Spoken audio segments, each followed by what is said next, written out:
Is what you need to navigate your daily lives, and that is what Paper Trend stands for on Midas Radio 90.5 FM. Fasten your seatbelts. Let's take you around the newspapers across Nigeria. We don't just reel out the stories, we also bring diverse analysis to the issues. We give you, the listeners, ample time to share your thoughts on the issues.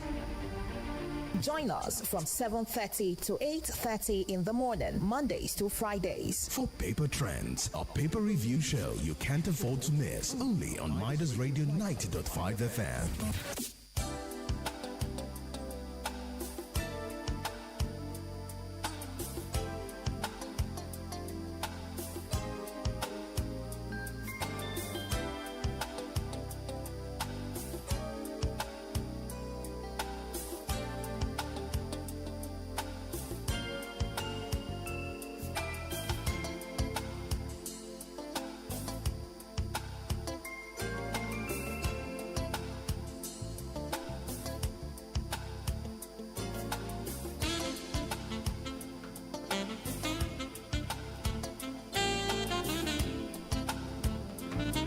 Alright, it's a beautiful morning from this end to welcome you on Midas Radio 90.5 FM here in Ado Ekiti. This is Paper Trends, of the paper review show to kickstart your day, where we delve into the pages of the newspapers to bring you trending issues across Nigeria and beyond. We start by taking the headlines, and then we get to pick these issues one after the other with the help of our analysts. And then we get to open the phone lines for you, our listeners at home, to be a part of the conversation.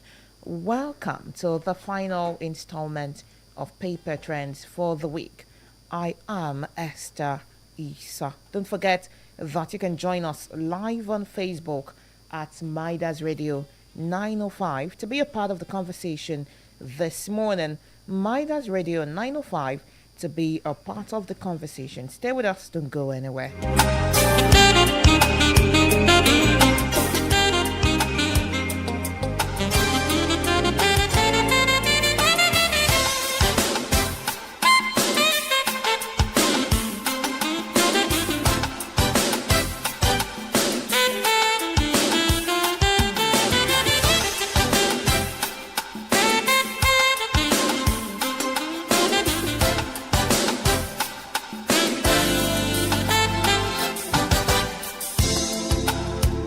Alright, it's time for us to start to take the headlines this morning, and I have with me to begin with the Punch newspaper.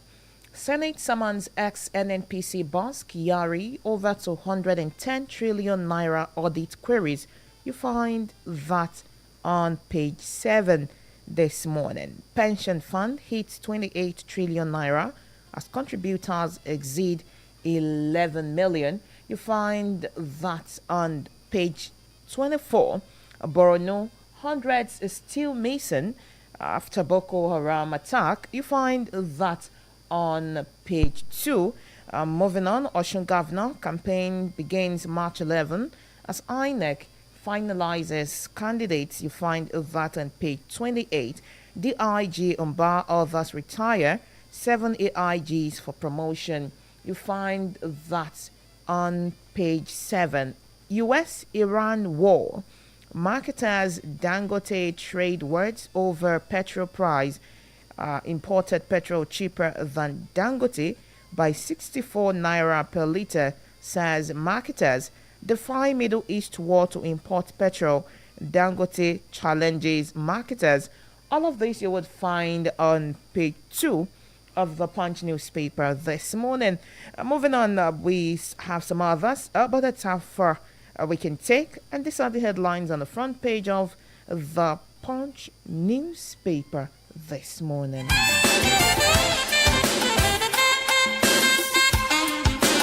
On the front page of the Vanguard newspaper, Senate summons Mele Kyari, RGR, others over unaccounted 210 trillion naira.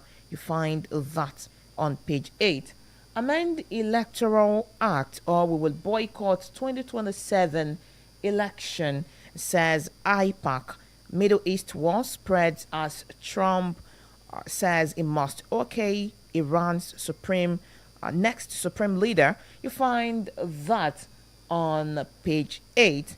Nasarawa, Kogi, Benue in grip of terror. Residents review routes, transit camps. That story has riders, how border communities, forest corridors feel attacks.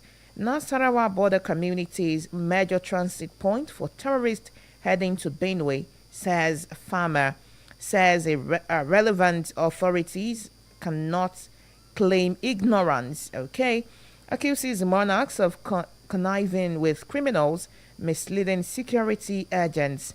14,318 survivors flood IDP camps. Kogi Forest Sanctuary for armed groups. All of this you would get from page 14 of the Vanguard newspaper this morning. Power crisis worsens as generation drops 11% to 2,898 megawatts. NISO blames poor gas supply. You find that on page 19. Kano Assembly begins impeachment proceedings against Deputy Governor. You find that on page 9. Nigeria is poor because we celebrate looters. You find that on page 9. Coming from Peter B. Tinubu prioritizes 2027 over governance, says ADC. You find that on page 9. These are the headlines you would find on the front page of the Vanguard newspaper this morning.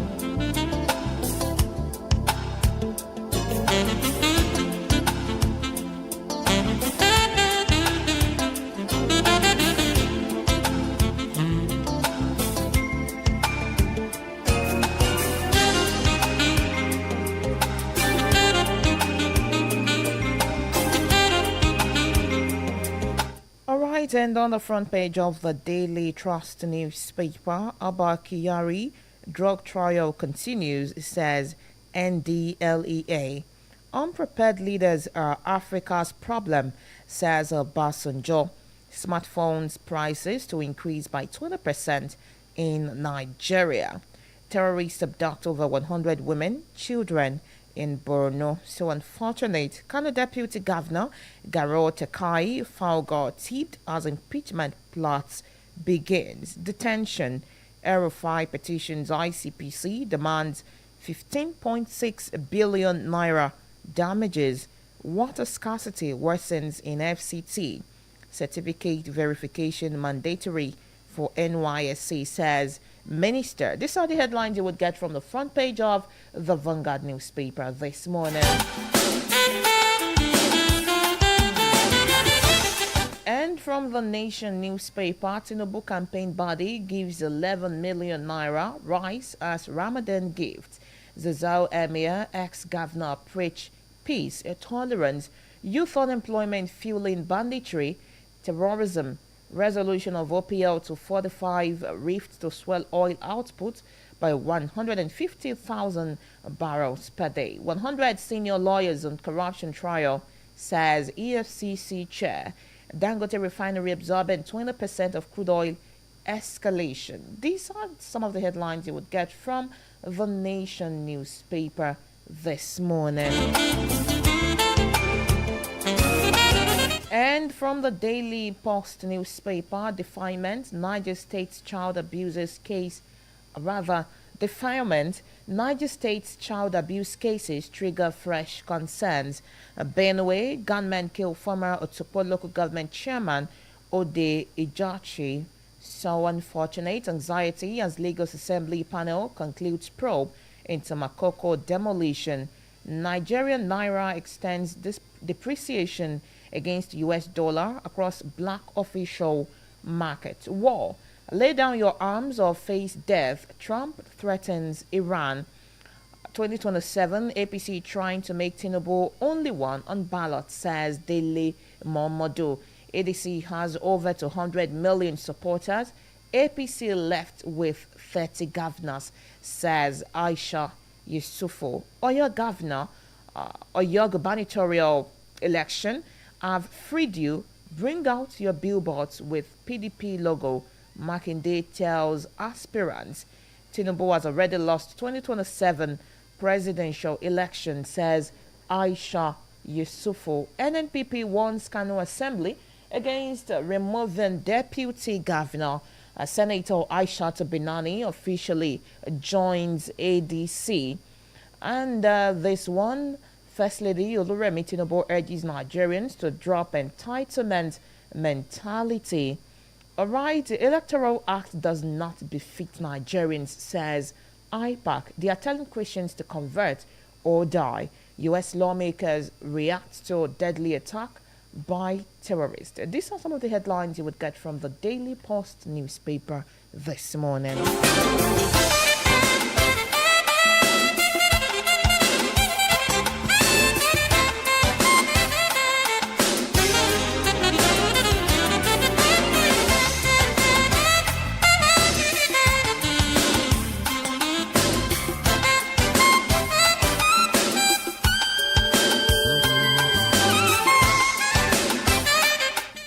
And it's time for us to start to take these issues one after the other. We are going to be joined by our analyst, and that's the person of Engineer Muyiwa Obayonju. Don't forget that you can still join us live on Facebook at Midas Radio 905 and on YouTube at Midas Radio 905. Good morning to you, Engineer Muyiwa Obayonju. Thank you so much for joining us this morning. Good morning, Esther, and thank you for having me. Good morning to our listeners. All right, it's a beautiful morning again to hear from you today. But let's begin with this one. We are going to begin from the foreign scene and how it affects Nigeria. U.S.-Iran war marketers Dangote trade words over petrol price. Amid the escalating tension in the Middle East, data from the major energy marketers Association of Nigeria has shown that a liter of imported petrol is about 64 naira cheaper than the one produced by the Dangote Petroleum Refinery. However, the refinery debunked the report, challenging importers to defy the ongoing airstrikes in the Middle East and bring in petroleum products. Let me stop there because this issue had been coming from about last week. I think earlier in the week, the Jare was saying, was still accusing Dangote of a monopoly in the oil market. If you want to look at what exactly is happening in the Middle East, an average Nigerian would know that it would affect neighboring countries, just like we had it with when Ukraine and Russia went to war and, wheat skyrocketed until now. We still have the price of bread. It's still at that point, not ever coming down. So he said if they know they have the balls, they should go to the Middle East and try to bring in petroleum products. Whatever Dangote might be doing at this point in time, can we hold him by the jugular? Thank you very much. I think the marketers have not really forgiven Dangote for establishing that refinery, and to me, I think they don't love Nigeria by that action, because now if we are saying that our naira is becoming useless and that we need to establish factories, we need to do some other things to bring in more money, and we have an entrepreneur that is able to now have that boldness to go and borrow money to do that, I expect that Nigeria should support that an individual. And the issue of talking about monopoly or not monopoly, there's no monopoly. That it has been deregulated.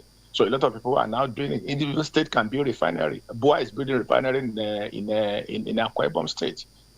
Those states at least has done once, little ones. Everybody can do that. So nobody should come and be talking about the issue of monopoly. If you have your money, the license is there. I even learned that about when Dangote collected that license, 12 individual collected licenses. One among them is Boa.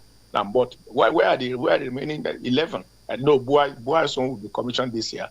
May make it remaining 10. Where are the remaining 10? They couldn't fathom the weight, the power, or the energy, the strength, the boldness to go and borrow money to do it. So when somebody can do that, to me, I don't want to believe monopoly because it's an open market operation. So if you have your money, build your own refinery, nobody is stopping you. Build it anywhere. You can even build it beside Dangote. Now there's no problem. Once you have that license, get the land, do it, and that's it. We even want more of that because like MTN, like GSM operations. It was MTN that first came. Later now we have many of them. Today now you buy SIM, you get free credit because there's competition there. So we expect people to come out and give Dangote competition. But why they remain there, they should not stop talking. They should stop talking without doing anything. So there's no monopoly. And the issue of, I've ever said that something like this will happen because now these people, they call themselves marketers. They don't want to stop importing because they are making money from there. And that's why they are coming with a lot of narratives. Oh, Dangote refinery contains a lot of sulfur. The experts went there to test it. In fact, they say it's one of the best in the world because the sulfur content is very low. So, and a lot of issues they are bringing up. Then later, what they call these people? All this the agencies of this Joagero agency now went and blocked something.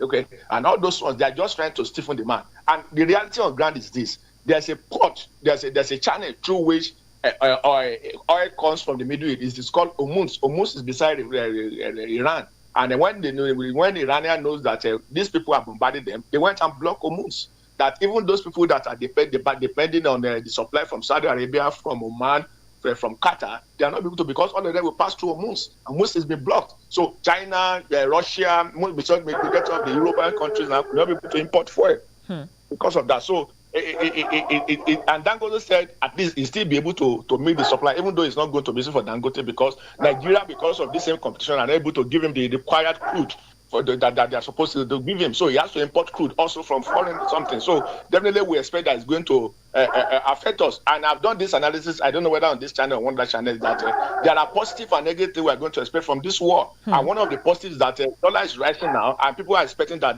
if this war did not stop by next month, it's going to go to $150 per barrel, which is a good news for Nigeria, because since 2023, Nigeria has not been able to meet its expected income from crude and from our export. But now we're going to meet more than that. We're going to have more money. But the other reality now is that to import fuel, because the price will go up, and so because of that, it's going to affect those people that are in the Dangote, for example, to get crude that is importing for its own refinery. So that one will make the price to go up. So while we are getting money from the effect of the war, we also begin to pay because it's not going to get enough crude for it. And the one you're able to get will be very expensive. And so it's going to affect the crude. And I do now, I've always been talking about this, and until the people begin to change. And look at Ado Ekiti again, Esther. They have not even started, that's not even started affecting us. Ado Ekiti has quickly increased the fuel that they were bought that is in their dump for the past 1 month. They have increased the price now to 9+. Even though the effect has not started being manifesting, but they want to quickly leverage on that. And we have political everything in the state where people can do whatever they like and nobody's talking about it. So that's another aspect. So, but for this one, it definitely, the marketers, they don't like Dangote from inception. It's disturbing their business. The international organization, the international oil company, IOC, are the one using the marketers to want to fizzle Dangote out of business because it's really affecting them. Now, because Nigeria have been using this issue of market importation to deceive Nigeria, to deceive the government, collect money without doing anything. But this person has come and said, this is it, this is what we're going to do. But they are really trying to frustrate the man and ensure that it's out of business. Number one, as an insider, they're supposed to give enough crude to refine. But yet, because of this same problem, they did not give him enough. It was last year that the president has ordered that give him more crude. Still, they did not give him more. Now, they still want to be importing that money, collecting this same money in foreign currency, and begin to look at the man that was sacked the other time. That is where we all know that the secret. When Dangote said this man is paying about 7 billion school fees of his in Switzerland, where a civil servant being able to pay 7 billion. He couldn't, when he knows that it's true, that's why they might have to leave. So which shows that these people are just making this money. A civil servant, Pravata is a director, level 40 or level, let's even say it's level 20.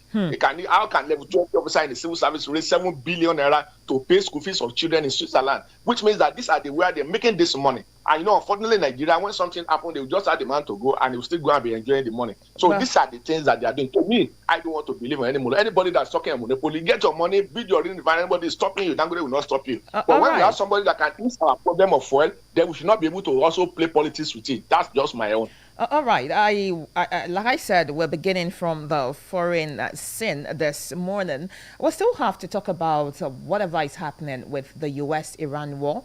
The U.S. president had said it must be a part of the selection of the next supreme leader in Iran. And we have questions around sovereignty, looking at the fact that the likes of the United States is also kind of helping with one or two things in Nigeria. And I think the issue of sovereignty had also come to play. Well, some people are questioning that where exactly thus Nigeria stands in all of this. Do we have a foreign policy that aligns with any of the sides? We are also still talking about what becomes of us in the coming days. Well, thank you very much. One thing we should know about US is that US does not want competition. If you look at, if you understand the US foreign policy very well, it's majorly on economy. And they are wanting to remain superpower. I've said this several times that when Biden was there, US is losing that power fast. Their currency is losing. In fact, it was during Biden that they established BRICS. And, people are now talking about the fact that they don't want dollar to be the internationally accepted means of exchange. And it is they are getting in China, US, and China, Russia, and recruiting a lot of countries to do that until Trump came and said, no way, it's not going to be. So, number one, US economic policy is that we are number one in the world. Our currency remains the number one. US foreign policy is that whatever we have, we don't have any other country to have it. And that is why they are always fighting those people. The Venezuela, they fought us. They have the largest reserves of crude in the world, 300 billion. And that's why US is now in control of that place now. Now, for Iran, is this the issue of a nuclear weapon? Now, US doesn't want any country to threaten them with nuclear weapon. And that's why they are becoming the monitoring spirit of every other nations of the world that has that. They are the one in charge of the United Nations. They are the one in charge of the Security Council. They are the IEA. They are the one that is there, United Atomic Energy Agency. They are the one that is there. And all they are doing is that whatever we have, we don't have any other country so that we continue to dominate the world. So talking to the issue of sovereignty, as far as US is concerned, whenever you are rubbing shoulder with them, they are going to dismantle you because they don't want that competition. So, and that is why when they find out that Iran is rich in uranium, and they know that any country that is rich in uranium, with the number of experts that they have in Iran, is going to cause trouble for them. They are going to be enriching that uranium to get nuclear power. And when they have the atomic bomb, they cannot do anything. And that's why they have been on the forefront. They have been dismantling Iran, dismantling another country. Is it that they dismantle you because of you are robbing my idea? They know that you have something that they need, so they do that. Now, but for Iran, they know that they are very powerful and they have built up bunkers. And that's why they're against them, that no, you will not allow you. Because, and at that time, Iran has enriched their nuclear power to 98%, which means that it's about becoming a nuclear, they are about producing an atomic bomb that can be used to destroy any country. Iran is destroy any country that against them. And that's why they are really fighting them. And so they want to dismantle, and they are doing that. And that's when these people know that we don't have enough something that's been dismantled to get to them. And that's why they're now fighting their allies. So yeah, people are not saying that. But that these allies of Oman, of Qatar, of UAE, the allies of Saudi Arabia, of Bahrain, and Iraq, by the time they now also begin to, it's going to cause problems for Middle East. And people are explaining that if it's not stopped on time, it's going to escalate, because the friends of this country also will begin to support, which may lead to Third World War. But that is still an assumption. That is still a prediction, which is yet to see. Now, coming on to Nigeria. Now, Nigeria should be very careful, because there's no way you support, any side you support, it may lead to problem.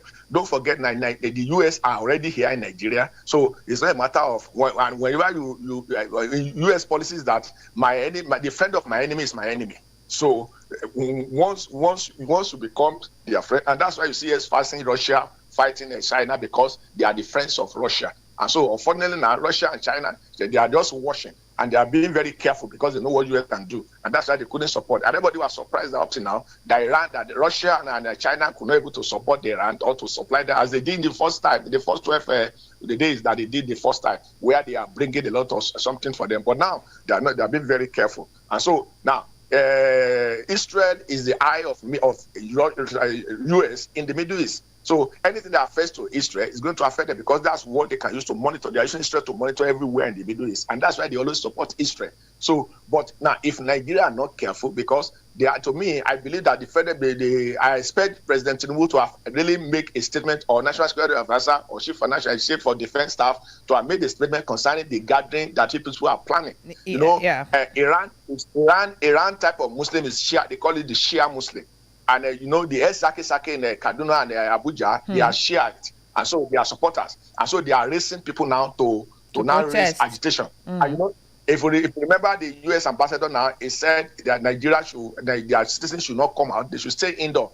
And that Nigeria should be able to ensure that this thing did not escalate. Because by the time it begins to see it, and US has been talking before that Nigerian Muslims are the problem, and they're going to fight them. So by the time the president is looking at the share people to begin to demonstrate, as they do in Kano, and they are planning to do in Abuja, then it may send a wrong signal to Nigeria to see, to the effect that, okay, now they are supporting their enemy. So you people, I want to help you. You are supporting my enemy. Why are you not saying that you are not fighting Christians? So this is what you people are doing. And they be careful so that they know that now Iran is not Muslim country. Iran is a Persian nation. They are not Muslim. Their own Muslim is Shia. And so, because of that, Nigeria should be very careful, and presidents should begin to do what they need to do now to ensure that they are not supporting any side. Let just them staying in the middle. Let just begin to say, well, we are praying that the US and then should come to an agreement, and let's settle it. Don't say you belong to this, you belong to that. We are not Muslim nation. That one is a fact. Because no, Nigeria does not have anything. There's nothing we want to stop. Nigeria airspace is the most porous in the world. Benin can enter here. Anybody can enter here. In fact, Nigeria airspace is a place where jets are coming in to supply ammunition, to supply logistics to Boko Haram on our airspace, and nobody is talking. We don't have warship. We don't have anti-air missile. We don't have anything. So we should just maintain our peace and begin to look at what to do to turn this issue of this garden of protest that is going on in the country, so that we don't incur the wrath of any of them. Ayatollah, Iran does not love anybody. They can any nation. These are the country that believe so much in one of the laws of Muslims that say that kill. When they want to test their bomb, they go to their own community in their country to kill anybody. They don't care. So we should be very careful in who we support. I prefer we stay in the middle. So by now, I'm expecting the president to really address the nation and find a means of sending the protest that is coming. Because the way they did this in the north, if they start doing it in Abuja, then it may be sending a wrong signal. They should be careful. All right. Well, I don't want to say we have a lot of Muslims that said kill, actually, because they always proclaim that it's a religion of peace. So let's leave that one aside and come to the Senate, where they've summoned ex-NNPC boss Kyari over 210 trillion naira audit queries. The Senate yesterday summoned the immediate past group chief executive officer of the Nigerian National Petroleum Company Limited, Mele Kyari, over an alleged 210 trillion naira expenditure by the National Oil Company between 2017 and 2023, which the lawmakers say has not been properly accounted for.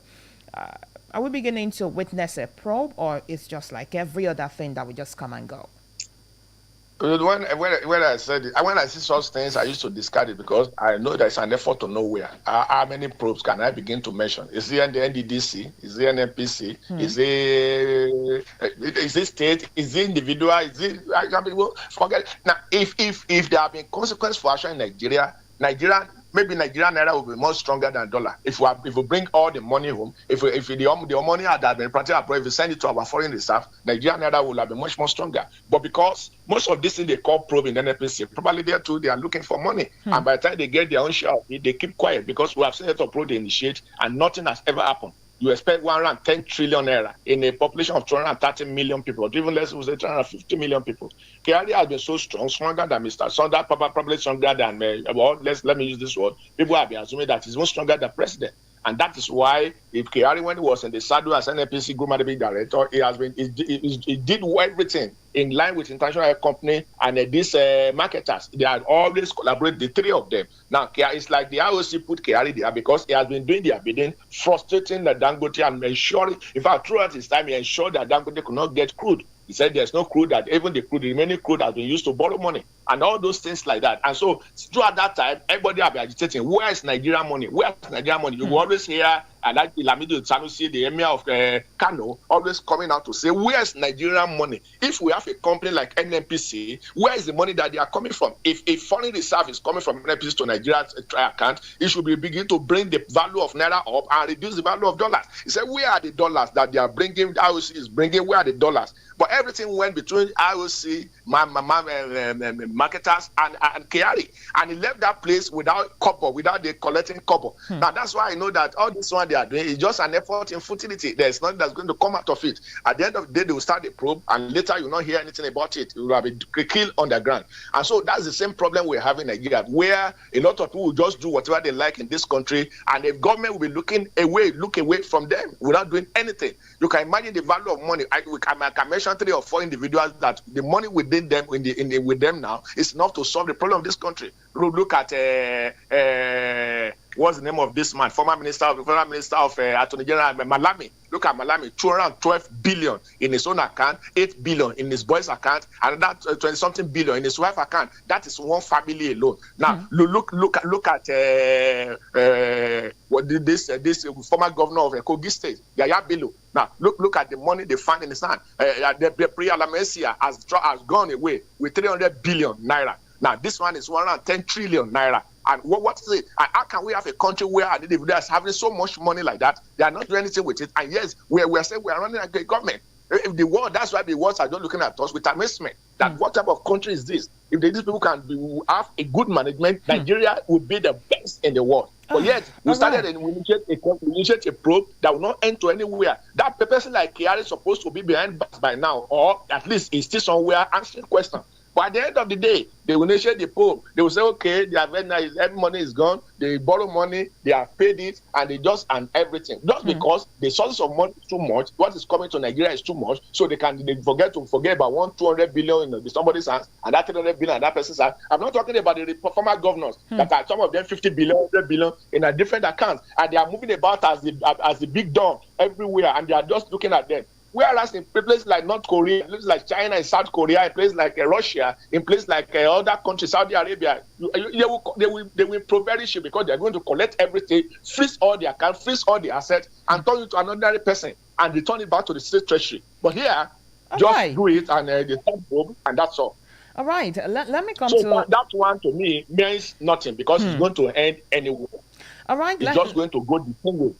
All right, let me come to the issue of politics, where IPAC had threatened to boycott the 2027 election if the controversial provisions in the newly enacted Electoral Act 2026 are not urgently amended. The Inter-Party Advisory Council had warned that political parties across the country may boycott the 2027 general election if controversial provisions in the newly enacted Electoral Act 2026 are not urgently amended. And they said they said the provisions could undermine internal party democracy and weaken the credibility of the electoral process. They now threatened that if the government refuses to do what is needed, they would escalate the matter to the international community.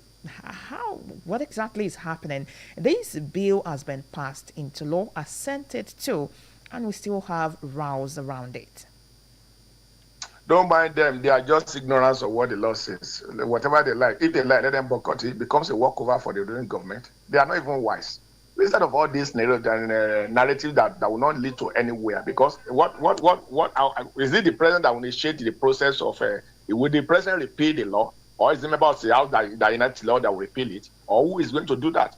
Now, this law has passed through all the the different parts of the country, and individuals has made their input. But now, in an assemblage of people where you have different sets of people, and a bill like that is passed. Now, what do you expect each of these people that are now talking to this to have talked to their members of the party? Like, if we watch it, how many people were against it? There are just 9, led by, what's the name, by Baribe. So, what of others? Those others that support them, those people that are against were 15. Others that support them, are they not members of parties? Why did not support? So, you see, all these things people are saying, they are just playing sentimental politics, and it doesn't work out like that. There are a process of repealing the law. It's just there's a process of amendment, whether from within the Hello Chamber, or the process of amendment, or from the Attorney General of the Federation, or somebody move for amendment from outside. All this one will still have to go through the same chambers of the National Assembly, and I don't know how they are going to do that, because it's the people that will sit on it and still make a vote on it. Another one is to go through the judiciary and say, well, judiciary, please help us interpret the law. How do we do about it? But for an individual to say we're going to repeal it or we're going to boycott is an easy ride. Because the law, there is nothing like that. Like say, if you boycott, they should stop an election. Nobody is going to do that. They're going to conduct an election. In fact, it's a simple majority in Nigeria. If only one person votes and they vote for one party, that person has won. It's as simple as that. So right. I expect them now to mobilize their members everywhere and say, okay, now what do we do? One of the ways to do is to stop this government. If this is what they want to use to come back to government, okay, let's model them out. And that's why the issue of voter apathy and people staying at home in a protest, you don't need that, because you are helping the incumbent to win by staying away. Okay, how people stay away in Abuja, what happened? The winner will emerge and they still declare it, and they are going to swear their name, but even though they stay away. You see, what the people need to do is voters orientation, where you know that one of the ways to protest is to come out en masse and vote massively against the person you don't want, not by staying away. By staying away, you are giving that person a leverage, and they will say, thank God, you stay at home. Now, these people mobilize themselves and say, you go and vote, and that's all. So, now look at the election that brought this government to force. Out of 90 million registered voters, how many people came to vote? 6 plus 6 plus 8.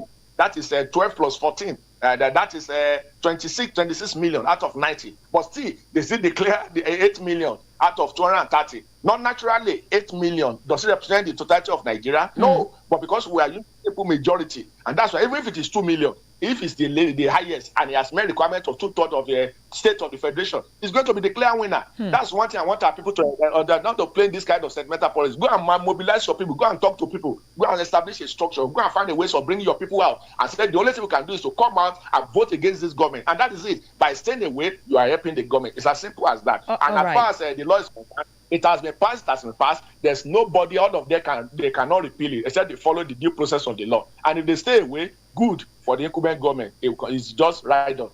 All right, we have this one from the Daily Trust newspaper, where Obasanjo had said, unprepared leaders are Africa's problem. Coming from Obasanjo, former President Olusegun Obasanjo yesterday identified leadership as the bane of development in African nation. He submitted that when leaders are poorly formed, nations are fractured, sources are stolen, children without education go to bed hungry, and young people with bright futures abandon hope and take dangerous risks in search of greener pasture. I would stop here because we have persons complaining about the current administration. And when I saw this story, I'm like, people would say this administration took 30 years. The president said, it took 30 years to actually prepare before coming into power. Over time, he had grown. He had been in one position or the other and all of that. And looking at other leaders too, we have other African leaders that have spent more than 10 years, 20 years in the same seat. And even if at all they were not experienced when they came into office, spending those number of years right there on the seat, not wanting to leave, would we still say they were unprepared? Or is just an issue of this is just who they want to be? Everything has to do with, I agree partially with that, because why I agree partially with that is that majority of the people that call themselves politicians in this country and they want to become leaders, majority of them, when you search through their heart, it's not as if they have anything to offer. They are just going there because of the power they're going to enjoy, because of the access to money and the finances they're going to enjoy, and because of our constitution, where the president, there's no system that runs the government, that it is an individual that runs the government. But in other parts like USA, like Germany, like Britain, like UK, and like China, like Russia, where you have system in place that runs a government. And so that one, there's no way you can't go there without anything. It will be obvious to the people, and they will hate you entirely and probably ask you to leave or impeach you. But in a place like Nigeria, where it's an individual that runs the government, it's where the president is commander-in-chief of armed forces, that one is okay, and also commander-in-chief of the treasury, commander-in-chief of everything. So that one makes it an issue where individual is going there to become the commander of the treasury. And the governors too, they have nothing at stake. All they want to do is to go there and enrich themselves, enrich their family. They have nothing to say. And that's why when you look at Nigeria as a whole, you find out that they are always the same thing. The policy is always the same thing. They are always talking about the same thing. And that's why, if you look at Nigeria as a whole, you can't even see political party by the definition of political party. It has to do with ideology. But you see these people. Now, tell me one political party in Nigeria today, and I'll tell you one or two presidents that are jumped from one other place to there. So they don't stay in one place because they are just looking for where it is juicy. And that's why when we talk of decamping, why are people decamping? They are looking at a place where they can achieve their aim. Some of them want to return for the first time. So some of them are in first time and they want to return for the second time. Some of them have issues that they want to resolve. Some of them are looking for a place that will give them the leverage that are going to make them achieve their aims. So that's why you see them joining. But in those days, when we see our political party in Nigeria, people lost election and they still stay within their parties. Republicans will lose election, they are Republicans, even though they are not in government. But Democrats will lose election, they are also Democrats, even though they are not in government. But in Nigeria, it doesn't matter. Once you know that you are no more governor, it's that you begin to cause insurrection, cause problems, look for like minds, cause trouble, or you begin to decamp to the ruling government so that you also get juicy and you also get. So this is the thing. But on the other hand, now when you look at Nigeria, a place like Nigeria, for example, most of these countries, it is their constitution. Now, for example, in Cameroon, where the constitution allows the president to amend the constitution to suit itself, Cameroon, Kenya, Uganda, some of these countries, you see, for example, Cameroon, Pobia is about 96 now, and he has been there for the past 45 or thereabout years. So he has been coming, even though he doesn't have the strength. But all that needs to do is to go to the parliament. They will just change the constitution. That is talking about something like a third-term agenda that was killed in Nigeria. So they will just go to the constitution and change it and say, okay, you can contest again. They will then after 4 years go back again. After 4 years go back. So that is like that country. So and like this. But for Nigeria, in fairness, now Nigeria up to now, and that was better in 1999. But after that 1999, after that Obasanjo's regime, even though Obasanjo's regime has a lot of issues, but then let's say that the economy is better. Since that time, we'll be having a situation of each people that doesn't even know anything about the economy. They are just there, and they are not able to address the issue. But when we look, in fairness to this administration, when we look at this administration, most of the things we are suffering now as a sort of policies that are coming. And these policies, like you want to set a system. When you want to reset a system, it takes time. Reset a system means that all the files will be either deleted or removed, and then you now go back to factory setting. And to go back to factory setting, it's not something that is going to be, you don't do it in a hurry. So now some of this policy of removal of subsidy, floating of naira, tax, new tax regime, and fiscal federalism, and all this issue that we see about, is like resetting this system. And to reset the system, it's not going to be easy at all. But at the end of the day, it's going to be better. And that is why I listened to what I was listening to one foreigner saying that the way Nigeria is going now, that Nigeria is going to be the best economy in the world with the rate that they are growing. And so now I want to believe that, though it's micro, but people are talking of macro. But when macro is good, it's going to trickle down and the macro will begin to pick up. But then, it has been a year of devastation. And that's why the last 8 years have been so terrible for this nation, where about 30 trillion was used to print waste and means and a lot of things that have been used to defend this country. And that's where people like Melania are able to get 212 billion. If in that you can check every member of that administration, we see different heavy amounts of money. And there's no economy, people can take out that kind of money that's not going to affect that type of economy. As a matter of fact, we are paying debt of 98% for our income to pay debt of all the foreign that have been done. So that is the reason. We have to be, this is not politics, this is just analysis, and we have to look at it like that. But if we want to look at the way of policy, say, the government is not doing anything, but then there are things that have been put in place that later on it's going to make the country better. Most of the different administrations have not been able to do well because they don't have agenda in their mind. That has been the situation. All right, let's open the phone lines very quickly. We have very limited time already. 0704 100 1905 or 0915 090 5905. Please, let's keep our thoughts short and simple this morning. 0704 100 1905 or 0915 090 5905. You can text us on Facebook at Midas Radio 905 to be a part of the conversation. Hello. Hello, good morning. Good morning to you. The professional presenter, good morning. This is Mommy Funke Fowe. I'm calling from Ushekiti this morning. Okay. I just appeal to the government that they should supply enough crude to Dangote.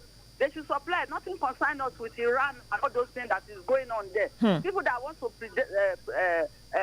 protest, they should deal with them. Then those people that said they will boycott the election, even I'm happy for hearing that. Let them boycott the election so that they will not be everything will go on easily. Let them bypass the election. Good morning. Thank you for your opinion. Right there, we have this comment on our Facebook. When a president focuses only on winning election and taxing citizens, how can we expect him to tackle oil sector issues? Hello. Hello, good morning. Good morning to you. This is Mr. Benson. All right. I want to talk on the issue of Baba Obasanjo. Okay. He's a highly respected man, but he has failed in some areas. When he was the military leader, we might say he's a young man. But by the time he came back, he must have learned a lot of lessons to reshape the country. He used 8 years to be a civilian government. Why all what he ought to have used that privilege, the strongest president so far did not do. Why has he not used that 8 years to resolve what he is now criticizing? The glory of this country will be. Thank you for your opinion right there. So he said, how do we expect him to tackle oil sector issues, energy security challenges? Let's come out to vote next year. Hello, Niboto Lushola, thank you. Yes, sir. Good morning, ma. Good morning to you. Engineer, good morning, sir. Says good morning. My name is Honorable Manager. I'm calling from Igede. Okay. Engineer, sir, there is no problem in being a leader of a department. Because even in the Bible, when Moses was a leader, he created departments. Success will not be for him. But in the issue of corruption, because in most of our topic this morning, corruption is arising. Now, before any appointment or before any elective position, I've experienced it whereby people go to declare their assets. After their tenure, they claim again to come and declare their assets. But in a situation whereby you are seeing somebody embezzling billions of naira into his account after elective or appointment position, engineer, it should be done. Because if our leaders believe that what we have in this country is enough for us, and if you are not surprised, the coming of UN in to this country, they know what we have in this country, and they know that with what we have, we're supposed to be able to manage our problem. Because we cannot be able to manage our problem, coming to Nigeria is going to be an advantage. But at the end of the day, we pray that it will not be disadvantage. Thank you. Good morning. Thank you for your opinion right there. Dr. Mrs. Mao Libara says, many Nigerians, the followership, and indeed the masses are fast on learning the qualities of morality, discipline, fairness, justice. They have taken to a new creed of if you can't beat them, you can join them. They have taken to the culture of defying corruption, thieving, and bestial leadership in order to have the next day meal. I am afraid that if this continue and we allow it to continue, sycophancy will become a serious consideration for National Merit Award. Well, we hope we don't degenerate into that position. Let's pick this final call before we leave on the show. All right, you can do well to close back. Engineer Obayonjo, thank you so much for joining us this morning. Thank you very much for having me once again. Right. You have a great weekend. Good morning. And you too. All right, hello. Hello? Oh, that's from your end. You can do well to call us back. That is, if we can still pick your call. Hello? Hello, good morning. Good morning to you. Yes, my name is Bisi. I'm calling from Ado. All right, talk to us. If we are not running a corrupt system, how can a party say that if you want your sin to be forgiven, join us? Does it not look like real corruption from the top root, correct?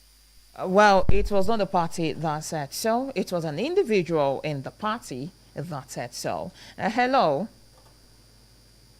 Hello? Good morning. Good morning to you. This is Abolo Dodo in Adekiti. All right, talk to us quickly. I think if anybody should criticize any president in Nigeria, Obasanjo should not be the one to be criticized. Nigeria is very, very good, as our guests have said. Everything some people be today, it was during the time of Obasanjo. People were buying cars as a gift. People were building houses. I don't know, those people that will be criticizing him will be under 18. But people that is above 30 will not criticize Obasanjo because they really know what was happening then. Nigeria had not had it good. People from abroad were coming home. Nobody was running away. All right, that's how much we can take from you this morning. Thank you so much for all your comments, all your calls this morning. Thank you for always engaging our content here at Midas Radio 90.5 FM here in our Do Ekiti. We'll be back next week on another edition. Until then, I'm asking you to do your best for your country, because when I do my part and you do your part, we can create a society that is beneficial for all. Your attention, please. Welcome to the Knowledge Hub. You're dialed into Midas Radio 90.5 FM, your prime source for a triple treat of information, education, and entertainment. Stay enlightened with intriguing discussions. And just to bring you the results, Denver defeated the Lakers 112 to 1.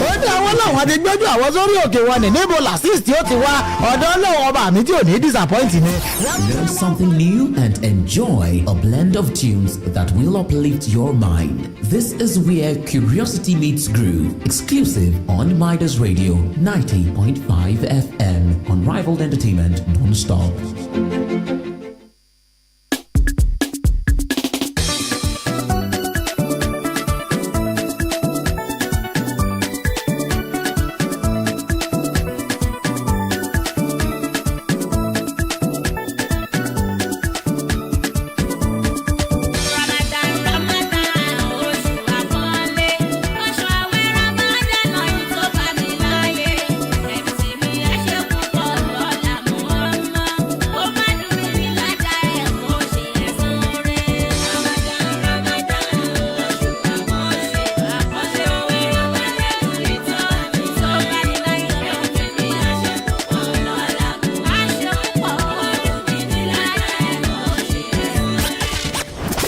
Ready to groove.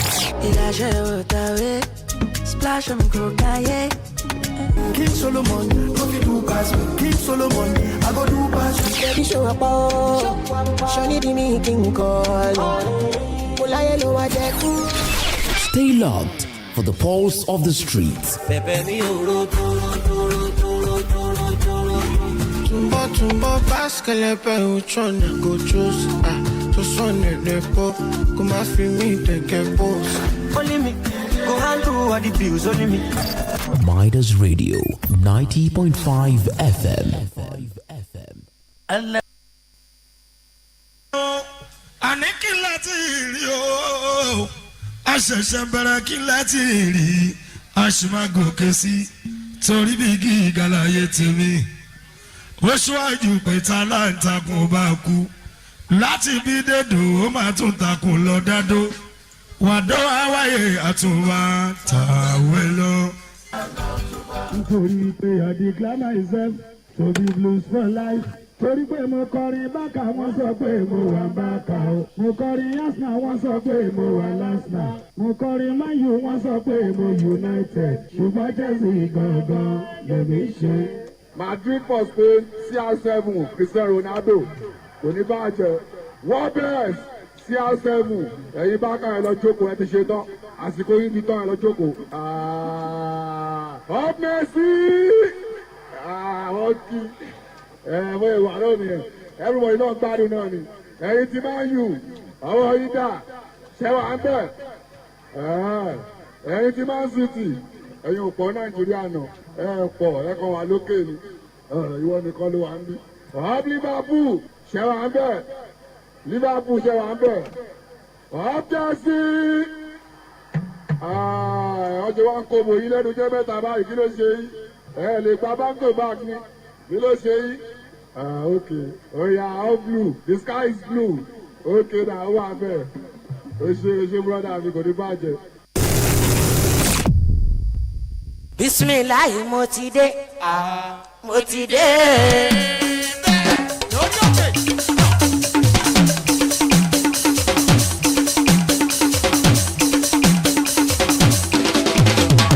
What's up, ladies and gentlemen? Emma Gbadun Otumba Sport to Gabon.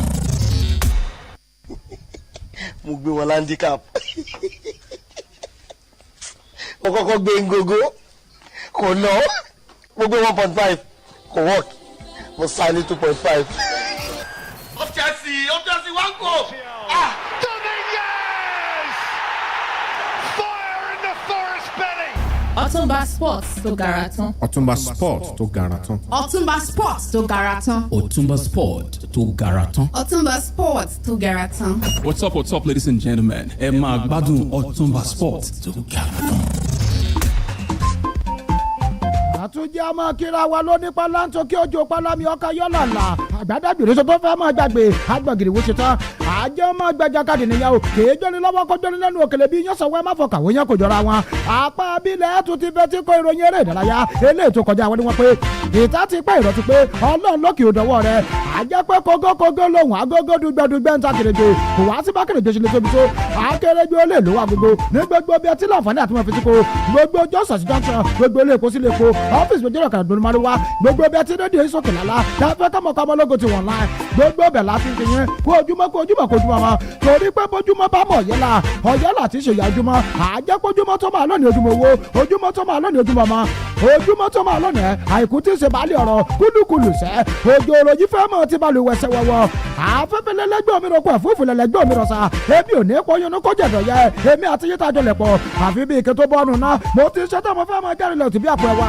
òye ẹja máa dé lulẹ̀ ìyẹn bí àpò yìrì mo tún ti ṣe tán ẹja máa já lulẹ̀ lóní kọ́ngbẹ́kọ́ngbẹ́ àfi bí ẹ bá fọkànníyà o ìròyìn eré ìdárayá eléyìí tí ò lákòfé sàákò lélẹ́yẹ má fi wé bàtà yàn ẹgbẹ́ ta ni ó fàdí gbẹnakú wẹ̀rẹ̀ omi àgbàrá fojú jọ tí èwo náà yín ló fẹ́ fi jẹ búrẹ́dì lápapẹ̀ olùwà ọ̀bà kọ́lé ITC wẹ̀sì lásán ó làwọn bíríkìlì yà ṣe bolúwa bọ́kọ̀ tí ó pàlú mọ́ akitiyan ọlọ́pàá bá sàsọ́jà àti tàmọ̀tẹ́kọ̀ àfi bí ìgbà téèyàn ṣeré ọwọ́ lásán àjẹpẹ́sọ ọlọ́wọ́ tabo rẹ̀ olómúkẹ́mi àti yíwà láyé ẹjẹ́ panupọ̀ ká sọ pé àánú rẹ̀ dúró títí láéláé alihamudulilayi kẹsìrà ó dá ọlọ́kọ̀ gbẹgbẹ àwọn oníwàwá eléyìí tó kọ mí làrabẹ̀làbẹ̀ ìgbà arúmọlẹ̀ sáájọ lórí ọ̀fẹ́ láti ṣe tí ó fi dùn tí gbẹgbẹ òfin kan ṣe tó tún fi dodo tó dẹ̀ máa kí pọ́pọ́ àfi bí ìsàlẹ̀ jọlọ́ọ̀fù lórúkọ gbogbo wọn ó ní mò ń kí yé káàbọ̀ lórúkọ bàbá káyọ̀dé olúṣemére àgbàwọ̀ tí gbàtẹ́gùn lórí transformer Florentino Perez tiwa èyí ọlọ́pàá bí nìyẹn o lórúkọ olúwaṣe tó tọ́pẹ́ fún mi Báyọ̀dé Williams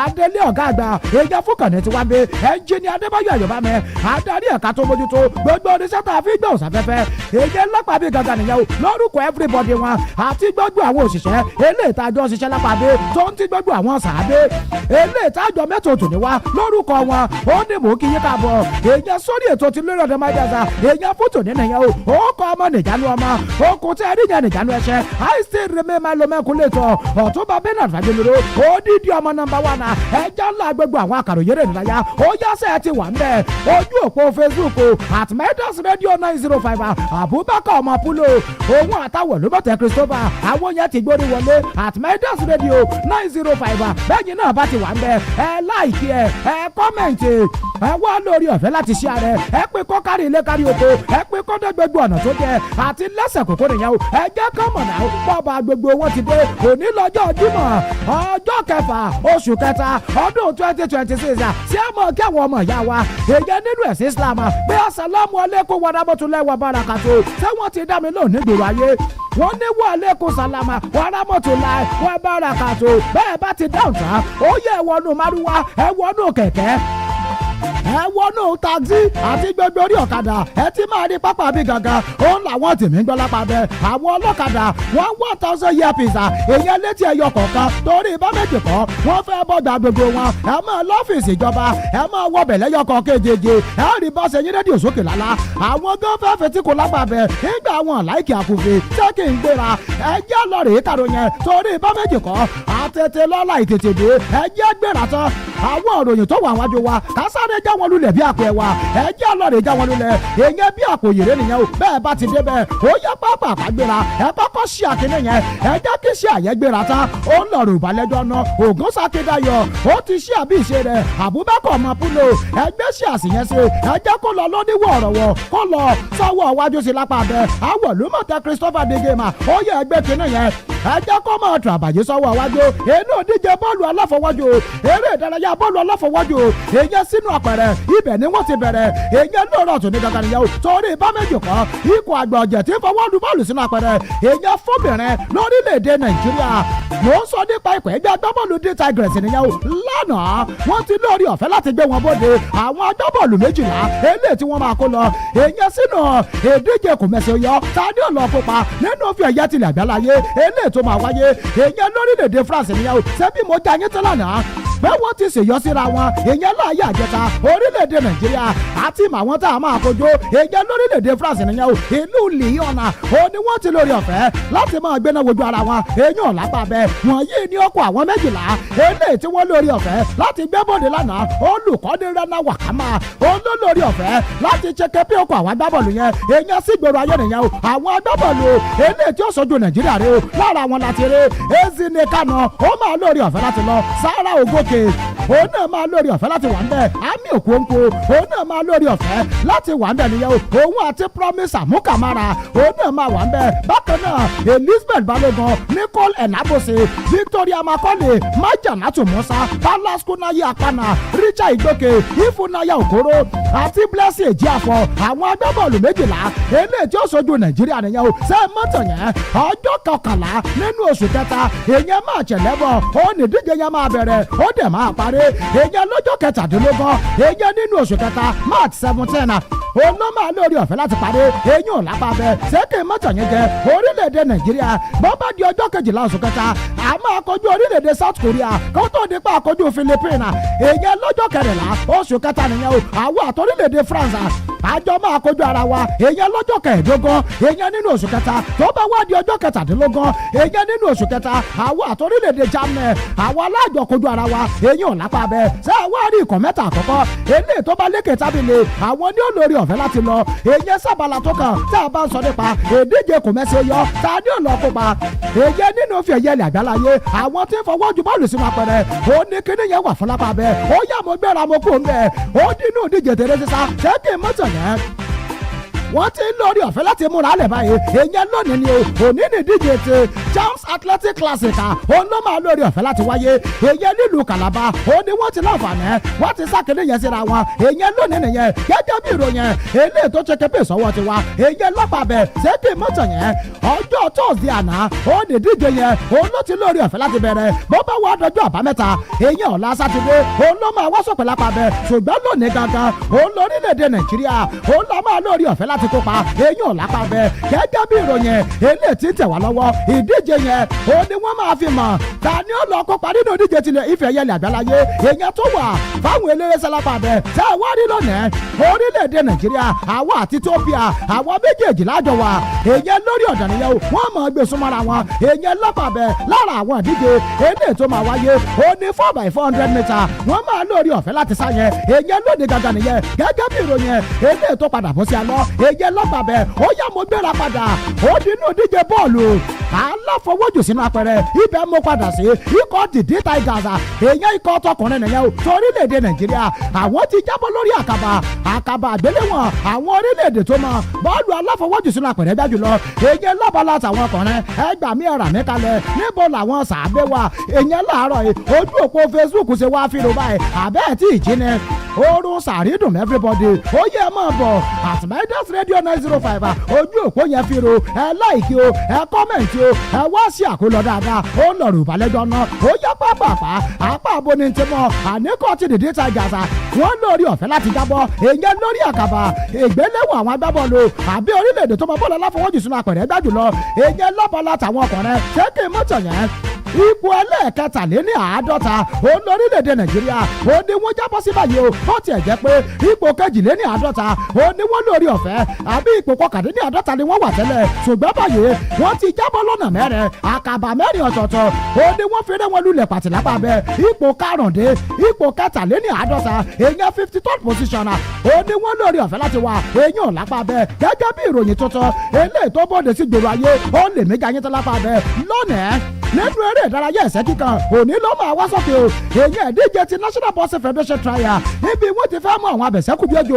eléyìí tó máa lọ sójú orílẹ̀-èdè Nàìjíríà èyí nínú ìdíje ti 2026 Commonwealth Games eléyìí tó máa wáyé èyí lórílẹ̀-èdè ti orílẹ̀-èdè Scotland òní wọ́n ti lórí ọ̀fẹ́ láti gbà ṣebí mo jà yẹn báwọn abẹ̀sẹ́kù bí ojú eléyìí tó lé ní 148 òun ló lórí ọ̀fẹ́ láti wà ń bẹ̀ níbi wọ́n ti ń fẹ̀sẹ̀ tí wọ́n fi ń túbọ̀ tì ní ojú ara wọn lójú náà ti mọ̀ tá gẹ́gẹ́ ló máa lọ kópa tá ní lọ sójú Nàìjíríà èèyàn nínú ìdíje ti Commonwealth Games eléyìí tó máa wáyé èèyàn nílùú Glasgow ṣé kí n má tàn yẹn òní lábala àṣekágbá òun ló máa wáyé lápá abẹ tó gbé àwọn abẹ̀sẹ̀kù gbẹjọ eléyìí tó ti wá abala àṣekágbá òní gangan òní wọ́n kojú ara wọn àwọn tó bá jáwé olúborí àwọn ní ó lọ sójú orílẹ̀-èdè nàìjíríà èyàn nínú ìdíje commonwealth ó dà bó bá ṣe lọ màá tún máa jà yín tán èyàn lọ́jọ́ iwájú lápá abẹ ó yá pápápá àtàpá ọmọ orílẹ̀-èdè nàìjíríà mò ń sọ nípa Israel Adésànyà ó ti lórí ọ̀fẹ́ báyìí o láti kẹ́sí iléeṣẹ́ eléyìí tí ń gbé sọ́wọ́ wájú èyàn iléeṣẹ́ tó mójútó ọ̀rọ̀ rẹ̀ èyàn lápá abẹ́yẹ nìyẹn ó kẹ́sí ààrẹ iléeṣẹ́ yẹn èyàn Dana White ó ní yẹ ẹ̀sà ẹ̀ máa bọ̀ ṣé ẹ fẹ́ gbé lásìkò yìí ìjà ẹyọ kan tí ń bá ti jà $50 million lẹ́ẹ̀mọ́ fún mi bẹ́ẹ̀ bá ti lé fún mi $50 million ẹ yá àfi mi lẹ̀ ẹ jẹ́ mọ́ ti lé kí n mọ́ ti lé jáde àwọn tí wá sẹ́mi tí mọ̀ sí Dana White ni kí ló ṣẹlẹ̀ kí ló dé tó o fi fẹ́ mọ̀ gba $50 million èyàn lórí ìjẹ́ yọkan ó ní ó dáa ìjẹ́ mọ̀ pé kọ́nà bẹ́ẹ̀ náà abẹ̀sẹ̀kù bí òjò tó jẹ́ pé ìgbà kan náà ó làwọn jọ bẹ̀rẹ̀ rẹ̀ ìdárayá òun ń kẹ̀sẹ̀ òun ń tàpá ó ní ìjẹ́ mọ̀ pé kọ́nà bẹ́ẹ̀ báyìí iléeṣẹ́ tuntun tí kọ́nà bẹ́ẹ̀ ń tọwọ́ bọ̀wé àdé pẹ̀lú èyàn iléeṣẹ́ super boxing $50 million ni wọ́n fẹ́ máa fún ọ èyàn lórí ẹ̀sẹ̀ ẹ̀yọkan kí ló wá sí òun tóun ta ìpá tó jẹ́ pé akẹgbẹ́ ẹ̀hún ni dẹ́ akẹgbẹ́ ẹ̀hún ni kọ́nà bẹ́ẹ̀ náà ọdún kan náà òun làwọn jọ bẹ̀rẹ̀ ẹsẹ̀ òun ò wá lè gba $50 million ó ní ẹjọ́ bí gọ́fìmẹ̀ntì bá employ èèyàn tẹ́ èèyàn fi sàtífíkẹ́ẹ̀tì kan náà wọ́sẹ́ ebi owó kan náà ó ní wọ́n mọ̀ sọ everybody ó ní bó ṣe wà yìí o kọ́líìgì òun ni bọ̀bọ̀ yìí kò yẹ kó máa gbowó ju òun lọ ó ní sẹ́ fẹ́ gbọ́ bọ́ọ̀n bá ti lórí ọ̀fẹ́ láti jàjà ẹyọ kan ẹ fún òní $50 million bẹ́ẹ̀ bá ti wá ní $50 million ẹ yá fi òun lẹ̀ ká ẹ jẹ́ kó máa sunlé ó ní Dana White bá ní ó dáa ẹ jẹ́ wo tá a máa ṣe èèyàn lórí ọ̀rọ̀ tó wà ńlẹ̀ sáàdẹ̀ gbàgbé pé nínú oṣù karùn-ún ọdún tá a wà yìí Israel Adésànyà ó máa wà lórí pápá láti máa kojú akẹgbẹ́ rẹ̀ èèyàn lápá bẹ ọmọ ọdún mẹ́rìndínlógójì èèyàn 36 years of age ó ní Israel Adésànyà lápá bẹ nínú ìjà eléyìí tó ti lórí ọ̀fẹ́ láti jà ó ti borí 24 ó pàdánù lẹ́ẹ̀márùn-ún ó dẹ̀ lórí ọ̀fẹ́ láti lu àwọn akẹgbẹ́ rẹ̀ èèyàn lálùbọ̀lẹ̀ lẹ́ẹ̀mẹ́rìndínlógún lápá bẹ ibi ọ̀rọ̀ dé dúró òun àtijọ́ pífà àwọn ní ó kojú ara wọn inú oṣù karùn-ún kọ́ inú oṣù kẹta tá a wà yín ní March 28 ó lòun àtijọ́ pífà ó ní wọ́n jọ kojú ara wọn ibi ọ̀rọ̀ dé dúró lápá bẹ ó ní sẹ́ẹ̀rì jà eléyìí tó ń bá ti jà èyẹ pẹ̀lú ìjọ pífà yẹn àyàfi ká fóònù $50 million bí bẹ́ẹ̀ kọ́ òun ọba yẹn mú nǹkan lẹ̀ ibi Israel Adésànyà ibi olórí ọ̀fẹ́ láti sọ̀rọ̀ dénú wo ó yá pápápá àjọ tó mójútó bọ̀ọ̀lù aláfigigbá èyẹ lórílẹ̀‐èdè Nàìjíríà èyẹ Nigeria Cricket Federation wọ́n ti lórí ọ̀fẹ́ láti fìdí ẹ̀ múlẹ̀ pèsè fẹ́ gbọ́ ìdíje National Under-17 Championship eléyìí tó wà fáwọn ọkùnrin àtàwọn obìnrin nìyẹn o wọ́n ló máa lórí ọ̀fẹ́ láti wáyé ọjọ́ kẹwàá oṣù kẹta títí wọ ọjọ́ kẹẹ̀ẹ́dógún èyẹ nínú oṣù kẹta ó ló máa lórí ọ̀fẹ́ láti wáyé lápá bẹ́ẹ̀ pápá àṣeré ti Abuja National Stadium èyẹ Moshood Abiola eléyìí tó wà l'Abuja ó ní wọ́n ti lórí ọ̀fẹ́ láti máa kojú ara wọn Moshood Abiola National Stadium ó ní wọ́n ti láǹfààní láti ṣètò ìdíje yẹn lápá bẹ́ẹ̀ àtọkùnrin àtobìnrin ó ló máa lórí ọ̀fẹ́ láti kópa èyàn lápá bẹ́ẹ̀ sẹ́ẹ̀dẹ̀ gbàgbé pé lábala àtàwọn obìnrin ìpínlẹ̀ Èkìtì òun ló máa ṣojú ẹkùn gúúsù ìwọ̀ oòrùn èyàn South West nìyẹn o lábala àtàwọn obìnrin ni o ìpínlẹ̀ Èkìtì ló máa ṣojú wọn ó ń lọ̀rọ̀ ìbálẹ́jọ́ lápá bẹ́ẹ̀ ó yá mo gbéra inú ìdíje bọ́ọ̀lù aláfọ́jù sínú apẹ̀rẹ̀ mo ti balẹ̀ sókè òkọ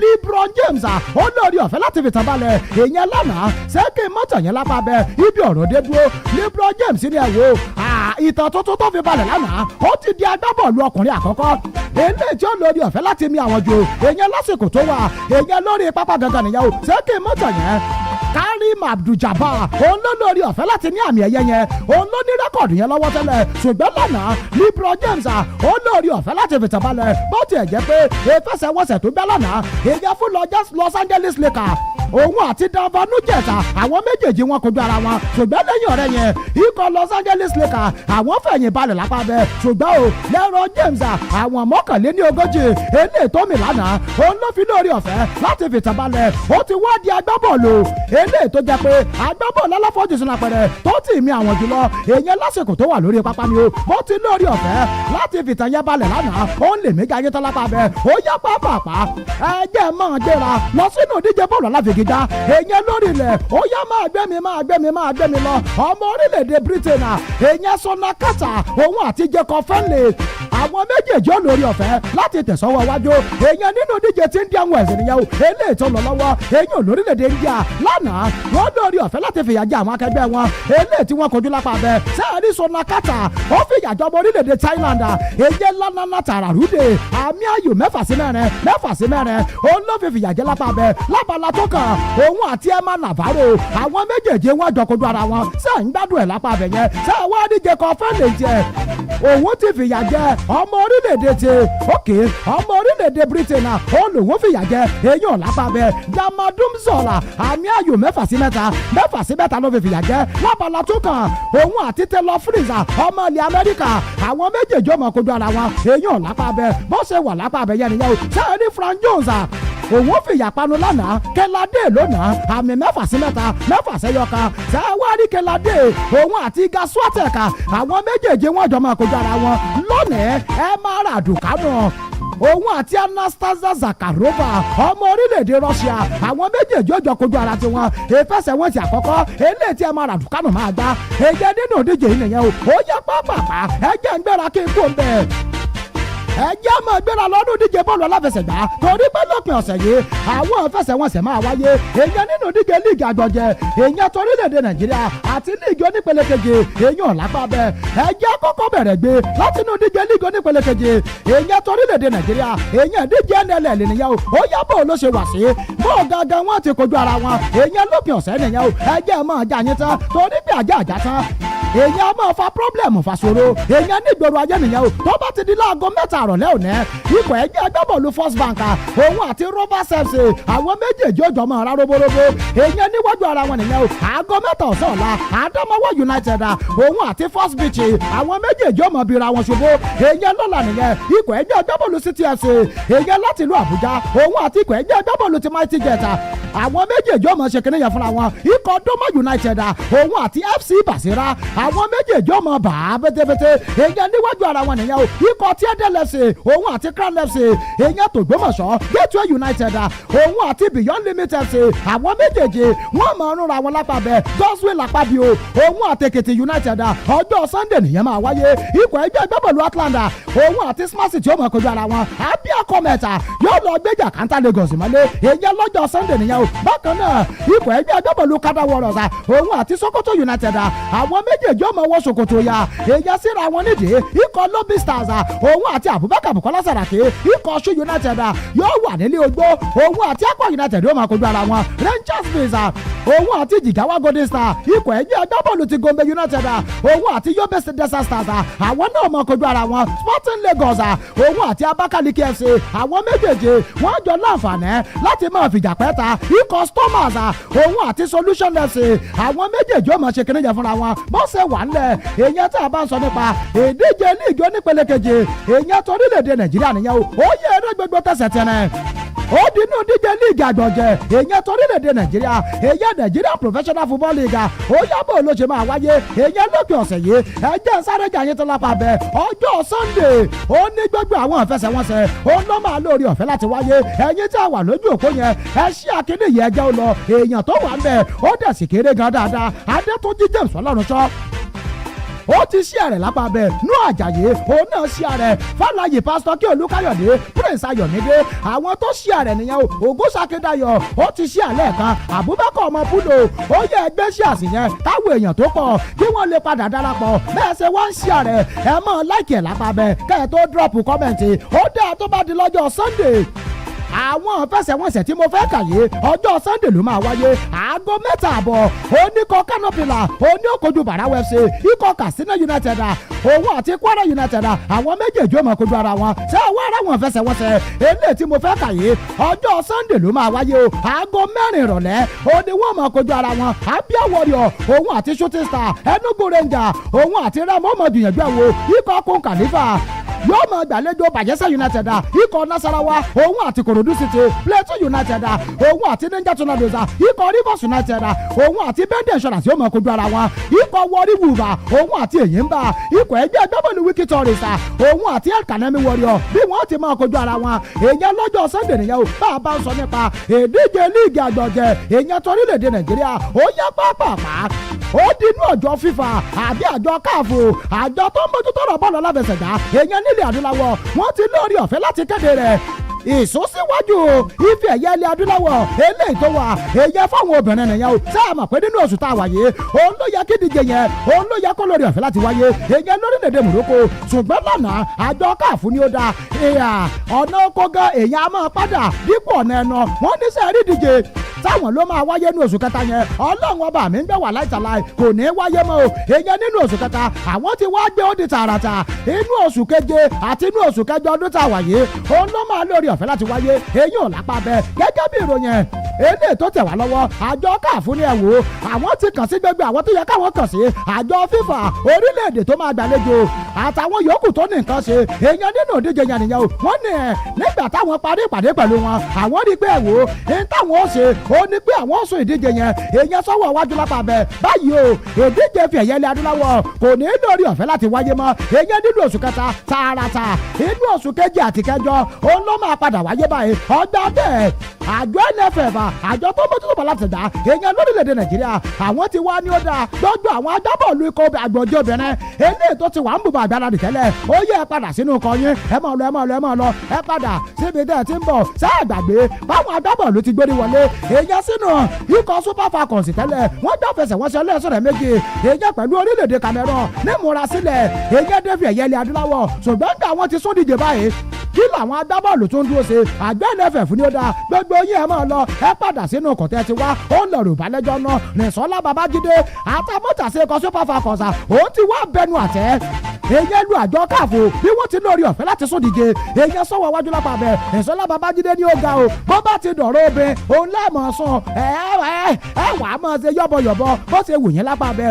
ó ní sẹ́ẹ̀fẹ́ gbọ́ ó nínú òun ò dùn èèyàn síbi àjọ káàfó bí wọ́n ṣe sún ìdíje ife ẹ̀yẹ ilẹ̀ adúláwọ̀ èèyàn sọ́wọ́ wájú lápá bẹ̀ ikọ̀ ẹgbẹ́ ọjọ́bọ̀lù rẹ̀ AS Roma èèyàn lórílẹ̀‐èdè Italy ó ní Bùkọ́lá Babájídé ẹni ń gbábọ̀ọ̀lù fún lápá bẹ̀ ó yẹ pápápá mo ti gbéra padà èèyàn sínú ìdíje ní ìgàgbọ̀jẹ̀ èèyàn torílẹ̀‐èdè Nàìjíríà lánàá ikọ̀ ẹgbẹ́ ọjọ́bọ̀lù Wikitoris wọ́n máa kéde rẹ̀ wọ́n ti jẹ́ òye wa lánàá pé wọ́n kéde olùkọ́ni tuntun èèyàn lónìí òde yìí nìyẹn o ká lólùkọ́ni eléyìí tí wọ́n fẹ́ kéde olùkọ́ni Evans Ogenye òun lólùkọ́ni tuntun eléyìí tí kò Wikitoris tí wọ́n máa lórí ọ̀fẹ́ láti kéde èèyàn lápapẹ̀ sẹ́ẹ̀dàdé olùkọ́ni kọ Wikitoris tẹ́lẹ̀ èèyàn Abdulmai Kaba ọkọ̀wé fi sẹ́lẹ̀ olóhùn òṣìṣẹ́ mọ́ èèyàn lápá tibẹ̀ àti ìgbà yẹn oníkọ Wikitoris ti ń wá olùkọ́ni ṣùgbọ́n lásìkò yìí o wọ́n máa padà kéde olùkọ́ni Evans Ogenye èèyàn gẹ́gẹ́ bí olùkọ́ni tuntun eléyìí tí ó mọ̀ kún ọ̀sùn ní lápapẹ̀ ó dá lánàá àjọ tó mójútó líìgì àgbọ̀jẹ̀ èèyàn lórílẹ̀‐èdè Nàìjíríà wọ́n kéde okò àwọn olùkọ́ni mẹ́rin eléyìí tó máa jìjàdù àmì ẹ̀yẹ olùkọ́ni tó dáa jùlọ èèyàn nínú díje líìgì orílẹ̀‐èdè Nàìjíríà èèyàn fún ti oṣù kejì nìyẹn o àwọn olùkọ́ni wo ó ní wọ́n kéde lápá bẹ́ẹ̀ wọ́n kéde olùkọ́ni Fidelis Ilechukwu olùkọ́ni kọ Rangers nìyẹn wọ́n kéde olùkọ́ni Gbẹ̀ngà Ògúnbọ̀tẹ̀ olùkọ́ni kọ Plateau United wọ́n kéde olùkọ́ni Azeez Mohammed olùkọ́ni Katsina United bákan náà ó ní wọ́n kéde olùkọ́ni Bright Ozebagbe olùkọ́ni kọ Korodu City àwọn olùkọ́ni mẹ́rẹ̀ẹ̀rin eléyìí tí wọ́n kéde èèyàn lápá abẹ nìyẹn o ó dá nínú fẹsẹ̀wọnsẹ̀ mẹ́rin eléyìí tí Fidelis Ilechukwu gbá èèyàn nínú oṣù keje ó borí méjì ó ta ọ̀mì méje ipò kejì nípa ẹgbẹ́ agbábọ́ọ̀lù Enugu Rangers ó ní wọ́n lórí ọ̀fẹ́ láti wà èèyàn lápá abẹ yẹn níhà olùkọ́ni Gbẹ̀ngà Ògúnbọ̀tẹ̀ tiẹ̀ nínú kọ́tí Plateau United nínú fẹsẹ̀wọnsẹ̀ mẹ́rin eléyìí tó lórí ọ̀fẹ́ láti gbá èèyàn nínú oṣù kejì nìyẹn ó jáwé olúborí mẹ́ta ó ta ọ̀mì ẹyọ kan sẹ́wọ́n olùkọ́ni Ozebagbe èèyàn ti Korodu City ó lórí ọ̀fẹ́ láti ta ọ̀mì méjì ó jáwé olúborí méjì ó ta ọ̀mì ẹyọ kan ó pàdánù ẹyọ kan èèyàn nínú fẹsẹ̀wọnsẹ̀ mẹ́rin eléyìí tí wọ́n lórí ọ̀fẹ́ láti gbá nínú olùkọ́ni Muhammed tí kọ Katsina United ìfẹsẹ̀wọnsẹ̀ mẹ́rin tó ń gbá ó ta ọ̀mì méjì ó jáwé olúborí méjì kò pàdánù kankan Ẹgbẹ́ta aládé ògo olùkọ́ni tó dáa jùlọ èèyàn nínú díje líìgì àgbẹ̀jọ orílẹ̀-èdè Nàìjíríà èèyàn tí oṣù keje ta ni wọ́n máa gbé fún lápá bẹ́ẹ̀ ìgbà ń bá dọ́dọ̀ àwọn olùyànnànà àjọ fojú lámẹ̀tọ́ wo èèyàn lápá tibẹ̀ yẹn ó yẹ pápápá lórílẹ̀‐èdè Zambia àjọ tó mójútó bọ̀ lálábẹ̀sẹ̀gbà ń bẹ wọ́n ti kéde George Luwadimna gẹ́gẹ́ bí olùkọ́ni fìdíhẹ́ eléyìí tí ó mọ̀ kọ́ ikọ̀ àgbọ̀jẹ̀ èèyàn torílẹ̀‐èdè Zambia sòdí lánàá ó ní wọ́n kéde Luwadimna èèyàn lápapẹ̀ Luwadamina ẹ má bẹ̀ ọkọ̀ ọ̀hún gan ó wá jọra wọn Luwadamina ló kọ́ rẹ o èèyàn George Luwadamina àná wọ́n kéde èèyàn gẹ́gẹ́ bí olùkọ́ni eléyìí tí ó mọ̀ kọ́ orílẹ̀‐èdè Zambia tí ó mọ̀ kọ́ sòdí àwọn igbákejì rẹ̀ Oswald Mutapa òun àti olùkọ́ni kan èèyàn látinú kọ Power Dynamo ó ní wọ́n ti kéde èèyàn gẹ́gẹ́ bí àwọn igbákejì méje eléyìí tó máa kọ́ wọn sòdí èèyàn lápapẹ̀ lórílẹ̀‐èdè DR Congo wọ́n fẹ́ dìbò láti mọ ta ni ó jẹ ààrẹ àjọ yẹn tuntun ṣé mọ́tò yẹn ìbò yẹn ń fọná sójú lápapẹ̀ torí pé àwọn méjì ọ̀tọ̀ọ̀tọ̀ ó ní wọ́n ti bóde báyìí o lára wọn láti rí Patrice Mangeda ó ti bóde lápapẹ̀ yẹn ó ti fìgbà kan rí jẹ́ akọ̀wé èyẹ fún àjọ fẹ̀kúfà òun náà ti jáde báyìí ó ní sẹ́ẹ̀ fẹ́ gbọ́ kò sẹ́ni tí Mandela òwò òun náà fẹ́ jẹ ààrẹ èyẹ nínú ọkọ̀ ẹgbẹ́ agbábọ́ọ̀lù àbí nínú àjọ tó mójútó ọ̀rọ̀ bọ́ọ̀lù aláfẹsẹ̀gbá èyẹ lórílẹ̀‐èdè DR Congo ó lọ̀rọ̀ balẹ̀jọ́ náà ókè awọ̀lúmọ̀tẹ́ mo rọ́wọ́ rẹ Alexandra Iwobi agbábọ́ọ̀lù ọmọ orílẹ̀-èdè Nàìjíríà sẹ́ẹ̀rí àwọn tó mẹ́ èyàn lọ ẹ̀ wọ́n ti lórí ọ̀fẹ́ láti fi àwọn yẹn lẹ̀ àgẹ́gẹ́ bí ọ̀kan lára àwọn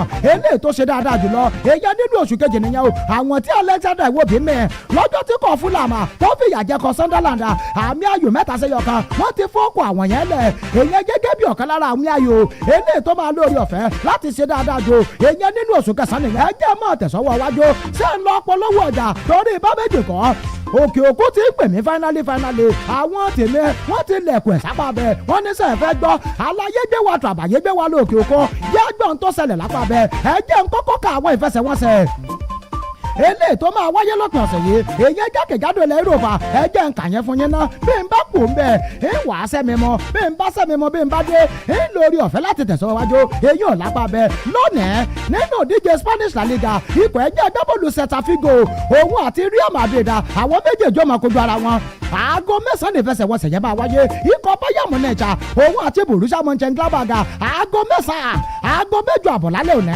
òun làwọn méjèèjì ó kojú ara wọn aago 9 kù ṣẹ́jú mẹ́ẹ̀ẹ́dógún ikọ̀ Napoli òun àti Torino aago 8 kù ṣẹ́jú mẹ́ẹ̀ẹ́dógún bákan náà ikọ̀ Paris Saint-Germain òun àti AS Monaco nínú díje French Ligue 1 bó ṣe máa lórí ọ̀fẹ́ láti wáyé lónìí nínú díje tí FA Cup èèyàn round 5 apálá karùn-ún ikọ̀ ẹgbẹ́ agbábọ́ọ̀lù Wolverhampton Wanderers òun àti Liverpool wọ́n tún jọ láǹfààní láti máa kojú ara wọn èèyàn lálẹ́ òní nìyẹn aago 9 ó kù ṣẹ́jú mẹ́ẹ̀ẹ́dógún ó ní díje yẹn ó ní fẹsẹ̀wọnsẹ̀ yẹn òun ló máa bẹ̀rẹ̀ bó bá wá di lọ́la àwọn fẹsẹ̀wọnsẹ̀ tó máa wáyé rèé nínú díje Spanish La Liga ikọ̀ Osasuna òun àti Mallorca Levante ó máa kojú Girona Atletico Madrid òun àti Real Sociedad àwọn méjèèjì ó máa kojú ara wọn Atletico Bilbao òun àti Barcelona láago 9 alẹ́ ó lọ ìfẹsẹ̀wọnsẹ̀ tẹ́ máa wáyé nínú ìdíje German Bundesliga FC Eindhoven òun àti Hoffenheim ó máa kojú ara wọn ikọ̀ Freiburg ó kojú Bayer Leverkusen Mainz 05 òun àti VfB Stuttgart ikọ̀ RB Leipzig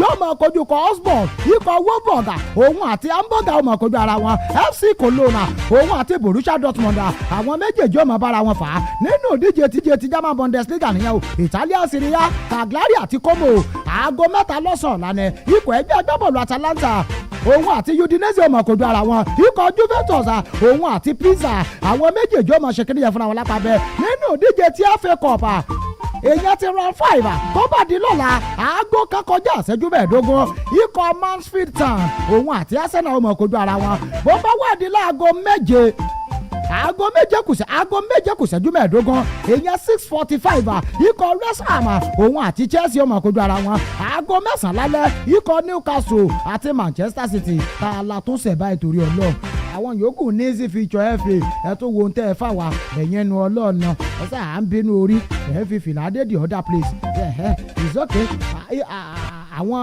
ẹ̀gbọ́n wọn ní Manchester ó ń la lù ní jó ní àbí a tún lu àwọn àbúrò náà lọ́la kò sí ní tẹ́ ẹ rí ṣe tó bá di lọ́jọ́ Sunday àwọn ìfẹsẹ̀wọnsẹ̀ tó máa wáyé rèé ikọ̀ Villarreal kojú Elche nínú ìdíje Spanish La Liga. Getafe òun àti Real Betis yóò kojú ara wọn. Ikọ̀ ẹgbẹ́ agbábọ́ọ̀lù Sevilla òun àti Rayo Vallecano. Valencia ó máa kojú Deportivo Alavesa bó ṣe máa lórí ọ̀fẹ́ láti jẹ́ nìyẹn. Ìfẹsẹ̀wọnsẹ̀ pọ̀ ìyẹn lópin ọ̀sẹ̀ ẹjẹ́ ń fìyẹn lẹ̀ náà mo fẹ́ polówó ọjà bí n bá lọ bí n bá dé ń láǹfààní àti máa jà yín tán ẹ lẹ́ńbẹ̀ ń wo ẹ mọ̀ yín kó ń bẹ̀ ẹjẹ́ ń lọ polówó tí mò ń tà náà mò ń padà bọ̀.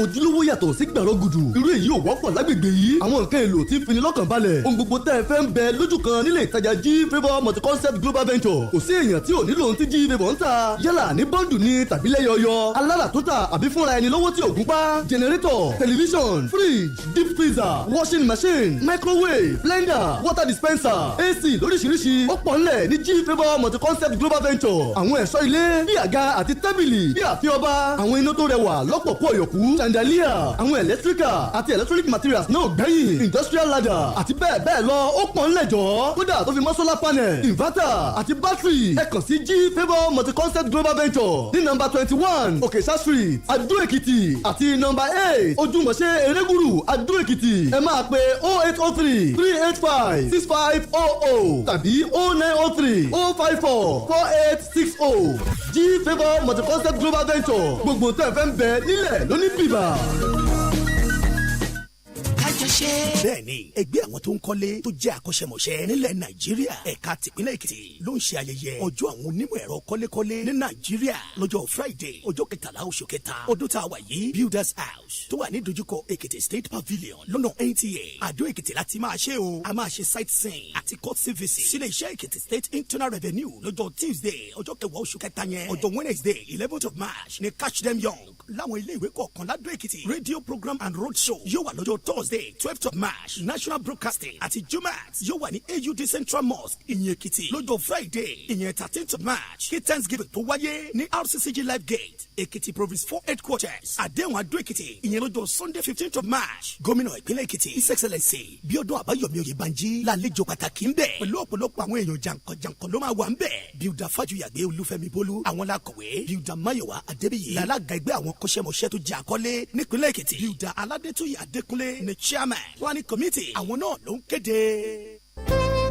ìgbà tó tó gbá ní ṣìbálẹ̀ àgbọ̀n mi ìran kọ̀ǹkọ̀ tó tó kọ̀ǹkọ̀ ní ṣìbálẹ̀ odò Midas Hotel irú kan ṣọ̀wọ́n láwùjọ òkúta ẹyẹ tí ó ṣe bí ọ̀kẹ́ òsín nígbó ẹja tí ó wọ àrògìgbà lójú òsínlálẹ̀ odò kìnìún olólà jùlọ bá ẹranko mo débẹ̀ mo bá a bẹ́ẹ̀ àyíká tó fọkàn ẹni balẹ̀ ìgbàlejò tó múnú ẹni dùn iná mọ̀nàmọ́ná oníwákàtí 24 láì ṣẹ́jú rárá yàrá tó tutù fọkàn ẹni balẹ̀ pẹ̀sẹ̀ oúnjẹ àjẹgbádùn máwọ̀ ẹni dán àjò bí ilé táwọn tó fẹ́ ìfọ̀kànbalẹ̀ tí ń gbádùn ara wọn ààyè wà láti ṣe conference ayẹyẹ àwẹ̀jẹwẹ̀mu ìpàdé iṣẹ́ àti ètò lóríṣiríṣi 15 to 19 Midas Avenue along University Road Adó Èkìtì nípínlẹ̀ Èkìtì láwà Midas Hotel ọ̀gá ni ẹ jọ̀ọ́.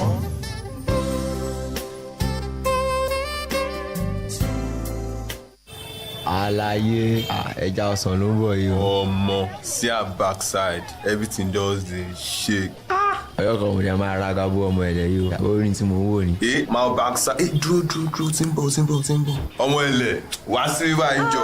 fi mí lẹ̀ leave me o. èwo lẹ̀ ń dánwò ẹ̀yin ọmọdé wọ̀nyí mo díjú ó yẹ fílẹ̀ kíá. ọmọ ẹjọ́ please rescue me. bára ẹ̀dá sóhun jàre oníwọ̀kuwọ̀ ọmọ ṣé aṣọ ló wọ̀ yìí àbí àkísà.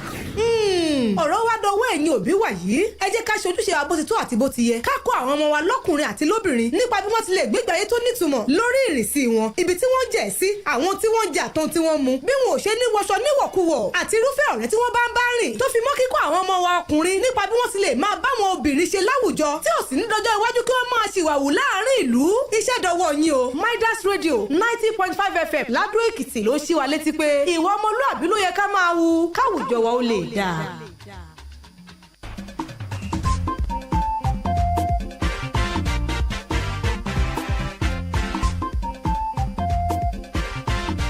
Ọ̀túnba Sports tó gara tán. Ọ̀túnba Sports tó gara tán. Ọ̀túnba Sports tó gara tán. Ọ̀túnba Sports tó gara tán. Ọ̀túnba Sports tó gara tán. What's up, ladies and gentlemen? Ẹ máa gbádùn Ọ̀túnba Sports tó gara tán. ẹ káàbọ̀ padà látàpá àtibẹ̀ ó yá máa gbé mi lọ o ẹ jẹ́ mọ́ lórí ọ̀fẹ́ láti tìyín sọ́wọ́ iwájú ìròyìn eré ìdárayá tí ò lákòófin ó yẹ pápá àpagbéra àwọn tèmi wọ́n ti lẹ̀kọ̀ ẹ̀ sójú òpó Facebook mò ń padà bọ̀ wá kàńtẹ́ ẹ̀kọ́ orílẹ̀-èdè Morocco àwọn ti kéde olùkọ́ni tuntun olùkọ́ni Mohammed Ouabi òun lólùkọ́ni tuntun eléyìí tí wọ́n kéde lápá abẹ ṣáà gbàgbé pé Walid Regragui olùkọ́ni wọn tẹ́lẹ̀ aláyé ti kọ̀wé fipò lẹ̀ ó lóun ò ṣiṣẹ́ mọ́ ṣùgbọ́n báyìí o ikọ̀ tó ilẹ̀-èdè Morocco ti kéde olùkọ́ni Mohammed Ouabi olùkọ́ni yẹn òun ló máa kọ́ wọn lọ ní òdíje ife ẹ̀yẹ ilẹ̀ àgbáláyé ọmọláyọ̀ olúfúnkẹ́ ojú òpó Facebook ó ní ti ń bá mi ta ń tẹ́ ẹ̀kọ́ yìí gan bó o ní ìṣe àkàtàn báyìí ok ọ̀rọ̀ Nàìjíríà àti DR Congo mo ti wí lánàá kò sí òótọ́ ẹyọ kan ò sí ń bẹ̀ àjọ FIFA ò tí ì gbé ìdájọ́ kalẹ̀ nígbà wọn bá gbé kalẹ̀ á mọ̀ tó bá ṣẹlẹ̀ lórí ẹ̀ ṣùgbọ́n báyìí DR Congo ló sì kọ́lé àwọn ló kọ́lé fà àwọn ni ó sì gbà àfi tí àjọ FIFA tán bá gbé ìdájọ́ kalẹ̀ ọwọ́ Ọláfolúṣọ́lá kú ẹ̀ ó ní wò fún òtún náà Liverpool bọ́ọ̀mù ìpẹ́láyé awọ̀ ló mẹ́ta Christopher Digema fáṣẹ Lucas Sunday àpàṣẹ Sọlá Bámiṣílẹ̀ Adétúnjí James Ọlọ́nṣọ́ Olúwaṣeun Adéyẹfá olùṣọ́ àgùntàn Ọmọwáyé Samuel ẹ ṣé mo dúpẹ́ o gbogbo àdúrà tẹ gbà ó ṣe mú ìwà oyè wọlé àfàlàyé pásítọ̀ kí Olúkáyọ̀dé nú Àjàyè Ayọ̀mídé Prince Òjó Ìdòwú Ògúnṣakédáyọ̀ Abubakar ọmọ Pulo àwọn tó wà lójú òpó Facebook nìyẹn ẹ̀yin yòókù ń bolẹ̀ wà Prince Ọlájídé Tẹ́mi Ọ̀tẹ́gà ó yẹ ẹ mọ́ lórí ọ̀fẹ́ láti lọ ẹjọ́ lùyànnà ó jókòó ká tètè bẹ̀rẹ̀ torí pé àìtètè lọ báyìí ó ń la ìtètè dé Gareth Bale agbábọ́ọ̀lù kọ̀ ẹgbẹ́ agbábọ́ọ̀lù tó ti àmọ́ sọ̀ tẹ́lẹ̀ ó ti ṣàlàyé ẹ̀ ó ní sẹ́ẹ̀ fẹ́ gbọ́ gbogbo Manchester United ọ̀gbẹ́ni Kúnlé ẹ̀ máa béèrè ó ní bẹ́ẹ̀ bá gbéṣẹ́ fún olùkọ́ni yín tó wà ń bẹ̀ báyìí èyí olùkọ́ni Michael Carrick bẹ́ẹ̀ bá kọ̀ tẹ́lẹ̀ gbéṣẹ́ fún ọ bẹ́ẹ̀ gbéṣẹ́ fẹ́ lòmíì ó ní òun ó rẹkọmẹ́ǹdì olùkọ́ni kan fún yín o bẹ́ẹ̀ bá ti lè gbà sóun lẹ́nu bẹ́ẹ̀ gbéṣẹ́ fún olùkọ́ni yẹn á jẹ́ pé ọ̀rọ̀ yín gbọ́ gangan nìyẹn àwọn èèyàn ni ó dáa tá a wá lọ olùkọ́ni tó fẹ́ yàn ìjà fúnkọ̀ ti Manchester United oníṣẹ́ fẹ́ gbọ́ bí kò máa ń yò máa bá ń wá olùkọ́ni eléyìí tí ó tètè gbafẹ́ fún wa àfi ká lọ bá bàbá kalu aṣẹ lóti olùkọ́ni tẹ́lẹ̀ fún Real Madrid tó wà nínú ọkọ̀ àgbọ̀jẹ̀ èèyàn lórílẹ̀‐èdè Brazil báyìí ó ní bọ́ọ̀bẹ̀rì Ancelotti ajẹ́pọ̀rọ̀ wọn ti gbọ́ nìyẹn bẹ́ẹ̀ bá ní gbéṣẹ́ fún Michael Carrick ẹ tètè wá kalu Ancelotti lọ bó ti ṣe lórí ọ̀fẹ́ láti wà nìyẹn ó yẹ eré gbogbo tẹ̀sẹ̀ tẹ̀rẹ̀ ó dọ̀dọ̀ bá òkú ìṣe òtán ọjọ́ òkú lọ́jọ́ ọ̀sẹ̀mẹ̀ àwọn àpàkọ́ ògbọ́sùn ti orí ẹlẹ́gàn ló bàjẹ́ gbogbo Gunners ọ̀nàrẹ́bù àrìnká ọdún ayọ̀ bẹ́ẹ̀ bá rárò Gunners yẹ ké aṣọlọmẹ́kọ̀ gbogbo ọ̀sẹ̀ títí tó fi dé Bàṣírí Matisaka gbogbo Bàṣírí ńkọ́ ọ̀sẹ̀ tó fi dé Federal Police ibẹ̀ yẹn laṣọlọmẹ́kọ̀ ń control Matisaka òun ló di gbogbo Bàṣírí mọ́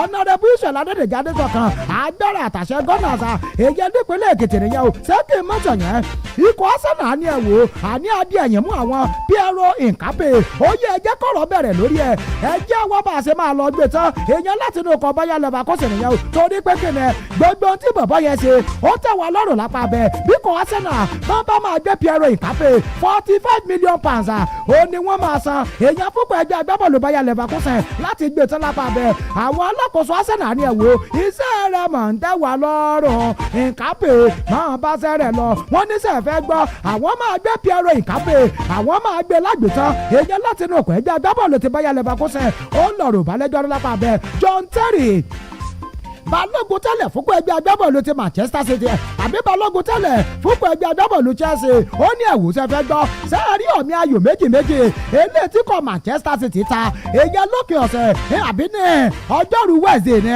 ìgbà wọn kojú kan Nottingham Forest ó ní sẹ́ẹ̀rí ọ̀mí yẹn òun ló fi òpin sí ìdíje líìgì ní sáà tá a wà yìí ó ní bí wọ́n ti ṣe ta ọ̀mí ó ní ẹ má wulẹ̀ jà á dààmú ara wa mọ́ Arsenal àti gbàfe olùyànnà wà ń yàrá agbára méjìlá pé ẹyọ kan lárí ìsókè ẹjẹ àfomi lórí ẹ ọ̀gbẹ́ni Akínlábí Adéwálé ẹ kí àwọn aráalé.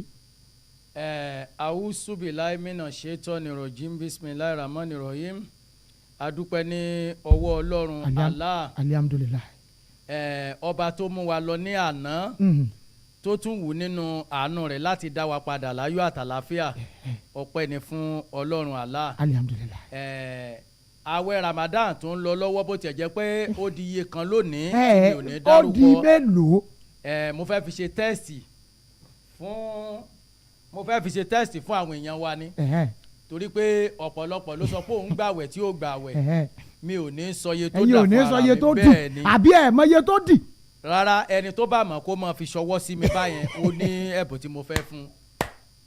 ṣẹ̀dẹ̀ wá rí nǹkan kan ṣe pàtàkì o. kí ló ṣe pàtàkì sá. àwọn tó yẹ kán ti nawọ́ sí sheik tí mi ò rí ọwọ́ wọn á bẹ́tà kí n fúnra mi yálé wọn. pé àwọn tó yẹ kán ti máa sọ pé ṣéwù gbàǹkàwẹ̀ ẹ̀ tí ì rí ọwọ́ ẹnì kankan. bẹ́ẹ̀ni kémi náà Alhaji Musiliu Ọlálérè bẹ́ẹ̀ni kéfì kankan tọwọ́ sí yín. chief mọ̀mú CBN Abdulkunle Abèrè mi ò rí ọwọ́ tiẹ̀ náà. ó wà lójú òpó Facebook náà. Alhaji R.A. Bello mi ò rí ọwọ́ tiwọn náà pẹ̀lú àwọn sheik jàǹkàjàǹkà tá a jọ jẹ́ sàwáwù àti àwọn àáfà tó jù mí lọ. àwọn ọmọ kéwú kọ́ táwọn ti ń wá. Awọ̀lùmọ̀tẹ́ Christopher jẹ́ kí n rí àgbò mi lẹ́yìn ilé ọ̀dọ̀ mi tí mo bá délé. Fasco aluminium mọ̀ jẹ́ ń pè ọ́ lẹ́ẹ̀mejì. Abdulhawo Ṣèyílà ẹ̀yin lẹ̀ ẹ́ kọ́kọ́ nawọ́ sí mi kí àwọn ọ́dàsì tó máa nawọ́ nǹkan tó ń bí mi nínú sí yín nìyẹn. bọ̀jú gbogbo ẹ̀ lọ Abdul Pastor Samuel Olúwagbénga Bangoye ẹ̀jẹ̀ rí kúlà tí a jọ sọ tí n bá délé ọ̀dọ̀ mi. tán bá wá kọ̀ tí wọ́n náwó sí yẹn kọ́. tán bá kọ̀ tán náwó àwọn tó yẹ kí n fún sàtífíkẹ́ẹ̀tì lọ́jọ́ wòlímọ̀ mi ò ní fún wọn ìyẹn àkọ́kọ́. ẹlẹ́ẹ̀kejì àwọn tí mò ń kó lọ Mẹ́kà lọ́dún yìí ó ṣeé ṣe kí n mọ̀ mú wọn lọ́mọ. ẹ yọwọ́ Mẹ́kà yín. máa yọ orúkọ wọn kúrò bẹ́ẹ̀ ni Abdulfalọ́dún jẹ́nba tipa ní ẹ̀nà ọ̀nà lé ọ̀dọ̀ mi tí n bá délé kò jù bẹ́ẹ̀ lọ.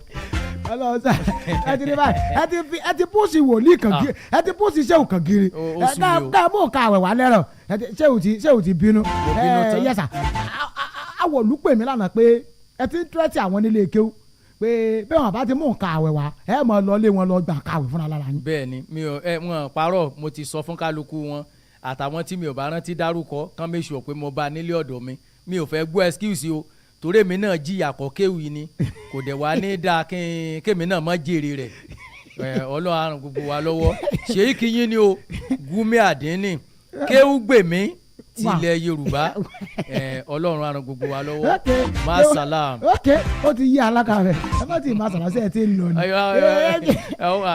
gbogbo ẹ̀ náà pé masalam ló mọ́ kàn yín rẹ̀ masalam. ok rio fẹ́tì ó ní sèyí kẹ́lẹ́ rẹ̀ ẹlẹ́dẹ̀. a dáa fún Abdulfeti ó rán mi létí ẹran ẹlẹ́dẹ̀ mi ẹjọ́ màá yọjú sí yín ní sáàdì èkúté ńgbà bá ṣe tán. ẹ fẹ́ débẹ̀ yẹn. Kúnlé Abèrè apá ajá tán náà gbé ránṣẹ́ sí mi ẹ gbèdè mi kí ṣe gbẹ lámọ̀sọ lórí afẹ́fẹ́. ó ti ṣe fìsà ó ti tó àwọn èèyàn ti mọrú èèyàn tẹ̀ jẹ́ ojú wọn àti mọ̀ yẹn nà. Awọ̀lùmọ̀tẹ́ Christopher kó wá tó di pé ẹ máa fi igi léra yín níbi ẹ̀ tí ń kọ́ kí o fèkì ti yín àwa mọ àwọn àfáà gidi àwọn ti yín fèkì. ok ṣé ń pọ̀ ń bẹ̀ yẹn náà níbo ni a ti bẹ̀rẹ̀ láàárọ̀ yìí àjọ CAF awílànà pé tí ó bá fi tó 72 hours wọ́n kéde bí orí ń bẹ́sẹ̀ rè lórí ọ̀rọ̀ fẹ̀yẹlẹ̀ adúláwọ̀ táwọn obìnrin ẹ máa ti àdé eléyìí tó kọ yìí kò tí ì pé ìṣẹ́jú mẹ́jọ àbí wákàtí mẹ́jọ àjọ CAF ti kéde pé ẹ wo àwọn ti sún ife ẹ̀yẹ di oṣù keje yìí sí oṣù kẹjọ làwọn ó gbà báyìí wọ́n ní látàrí pé kíni orílẹ̀-èdè tí ó gbàlejò Morocco wọ́n sọ fáwọn pé àwọn ò lè rẹ́dì táìmù yẹn March 17 àwọn ò lè rẹ́dì o bí ẹ̀ bá ti dé bá wọn sún síwájú ẹgbẹ́ ife ẹ̀yẹ yín lọ bùnmí àjọ CAF wá dé àwọn wò sọ́tún wò sósì àwọn ò rí bí àwọn tẹ̀ kọ́kọ́ fẹ́ gbé fún South Africa náà yẹ rí àwọn ò ní option ju kí àwọn sún ìdíje WAFCON sí ọjọ́ iwájú lọ àwọn ọkọ̀ kẹsìrè wọ́n ti ń lọ Nàìjíríà ti wà ń kàǹpù ọ̀rẹ́dì Ghana ti wà ń kàǹpù ọ̀rẹ́dì àkọ́tọ̀ di pẹ́ sún ìdíje ọ̀gbẹ́ni Akínlábí Adéwálé ẹjẹ́ wo ìgbésẹ̀ àjọ CAF láti sún WAFCON sọ́jọ́ iwájú ojú wo lẹ fi wò ó ṣe pẹ́ tó báyìí orílẹ̀-èdè Ghana wọ́n ti lọ Dubai wọ́n ti lọ UAE lọ kàǹpù wọ́n ṣẹ̀ṣẹ̀ padà lé báyìí ni àwọn agbábọ̀ ló ti wọ mọ́tò wá sórílẹ̀-èdè Nàìjíríà wá bẹ̀rẹ̀ bùbá àgbáradì àjọ NFF ti ní ẹ padà bí ẹ ti mọ̀ wọ́n ti sún competition síwájú ojú wo lẹ fi wò gbèsè àjọ CAF. ó fẹ́ kù díẹ̀ káàtó ìdí ni pé èmi rò pé ó kù oṣù mẹ́ta kù oṣù mẹ́fà ló yẹ kí gbogbo ètò ti tò tán ti sílẹ̀ pé ìgbà báyìí la fẹ́ gbá báyìí kẹ wá sọ pé ẹ fẹ́ sún síwájú àwọn tó ti waste owó flight lọ síbi tán ti fẹ́ lọ mọ́ gbáradì gbogbo ta ló fẹ́ dá padà fún wọn àti pé ibi tí mo fi ló kù díẹ̀ káàtó a ò ní ìgbáradì tó kúnná ní inú àjọ káfù èmi rò pé gbogbo ètò ìlú ẹ̀kan ti sílì pápátá kó tó di pé wọ́n á sọ pé káwọn kan máa lọ tàbí káwọn kan dúró ó wá yá ẹni wọ́n sún síwájú àwọn náà lè nídìí pàtàkì tí wọ́n fi sún but kò yẹ kó rí bẹ́ẹ̀. lára àdí tí àjọ káfù tí wọ́n dákọ̀ ni mo ti jayún pé orílẹ̀-èdè tí ó gbàlejò Morocco wọ́n ní àwọn èsì tán ìbéèrè ni pé ṣé orílẹ̀-èdè Morocco nìkan ni ẹni ẹlẹ́ẹ̀kejì ṣé ìpínlẹ̀ ègè ò yẹ kó jẹ́ ìpèníjà fáwọn orílẹ̀-èdè ilẹ̀ adúláwọ̀ tó ṣẹ́kù ẹ̀yin náà lọ jáwé sóbì eléyìí tó fi ń gbé gbogbo competition lọ Morocco yìí kọ́ máa dọ́dọ̀ ti yín náà ká lórílẹ̀-èdè mi ló fẹ́ gbàlejò látọjọ́ yìí wọ́n á ti máa múra lẹ̀ Morocco ni àwọn ṣẹ̀ṣẹ̀ parí AFCON káwọn tó gbàlejò AFCON ṣe é fẹ́ ṣe àwọn léṣe ni ẹ fáwọn táìmù náà díẹ̀.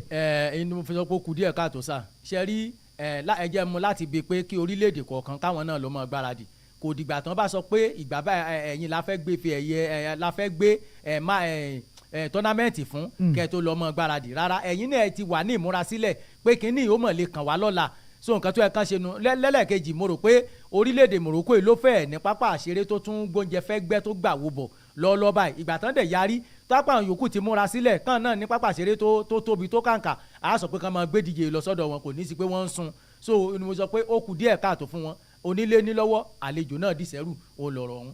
ok òun lé ní lọ́wọ́ àlejò dìsẹ́rù lára àwọn agbábọ́ọ̀lù tó ti fi ìbànújẹ́ ọkàn wọn hàn èyàn lórí sísúngbẹ ìfẹsẹ̀wọnsẹ̀ yẹn síwájú ó ní balógun ikọ̀ ẹgbẹ́ agbábọ́ọ̀lù orílẹ̀-èdè Nàìjíríà Rashida Ajibade ó ní ẹ dákun ẹ jọ̀ọ́ kí ni gbogbo kábàkàbà ẹ̀ tá a wá ń bá kì í àádá fẹsẹ̀wọnsẹ̀ ẹ wá ń sọ sọ́wọ́ wájú ẹ pẹ̀lẹ́ o ok ọ̀gbẹ́ni Jẹ́gẹ́dẹ́ Táíwò wọ́n ní Nàìjíríà ńkọ́ kí ló máa wá tá àgbàlejò wọ́n ní Morocco lẹ́tọ̀ àti fi yín sakọ nígbà ó jẹ́ pé àwọn olùgbàlà yín àti àní fi yín sakọ ìsọ́kẹ́ ẹ jẹ́ àwọn ìdíje líìgì orílẹ̀-èdè Nàìjíríà wọ́n kéde àwọn olùkọ́ni 4 lánàá tí wọ́n jìjàdù olùkọ́ni tó dáa jùlọ ní inú ìdíje líìgì orílẹ̀-èdè Nàìjíríà fún oṣù kejì àwọn olùkọ́ni tó kéde rèé Fidelis Ilechukwu ìfẹsẹ̀wọnsẹ̀ 4 ló gbá nínú oṣù kejì ó borí 2 ó ta ọ̀mì 2 kò pàdánù kankan Gbẹ́ngà Ògúnbọ̀tẹ̀ nínú ikọ̀ Plateau United ìfẹsẹ̀wọnsẹ̀ 4 òǹdó náà gbá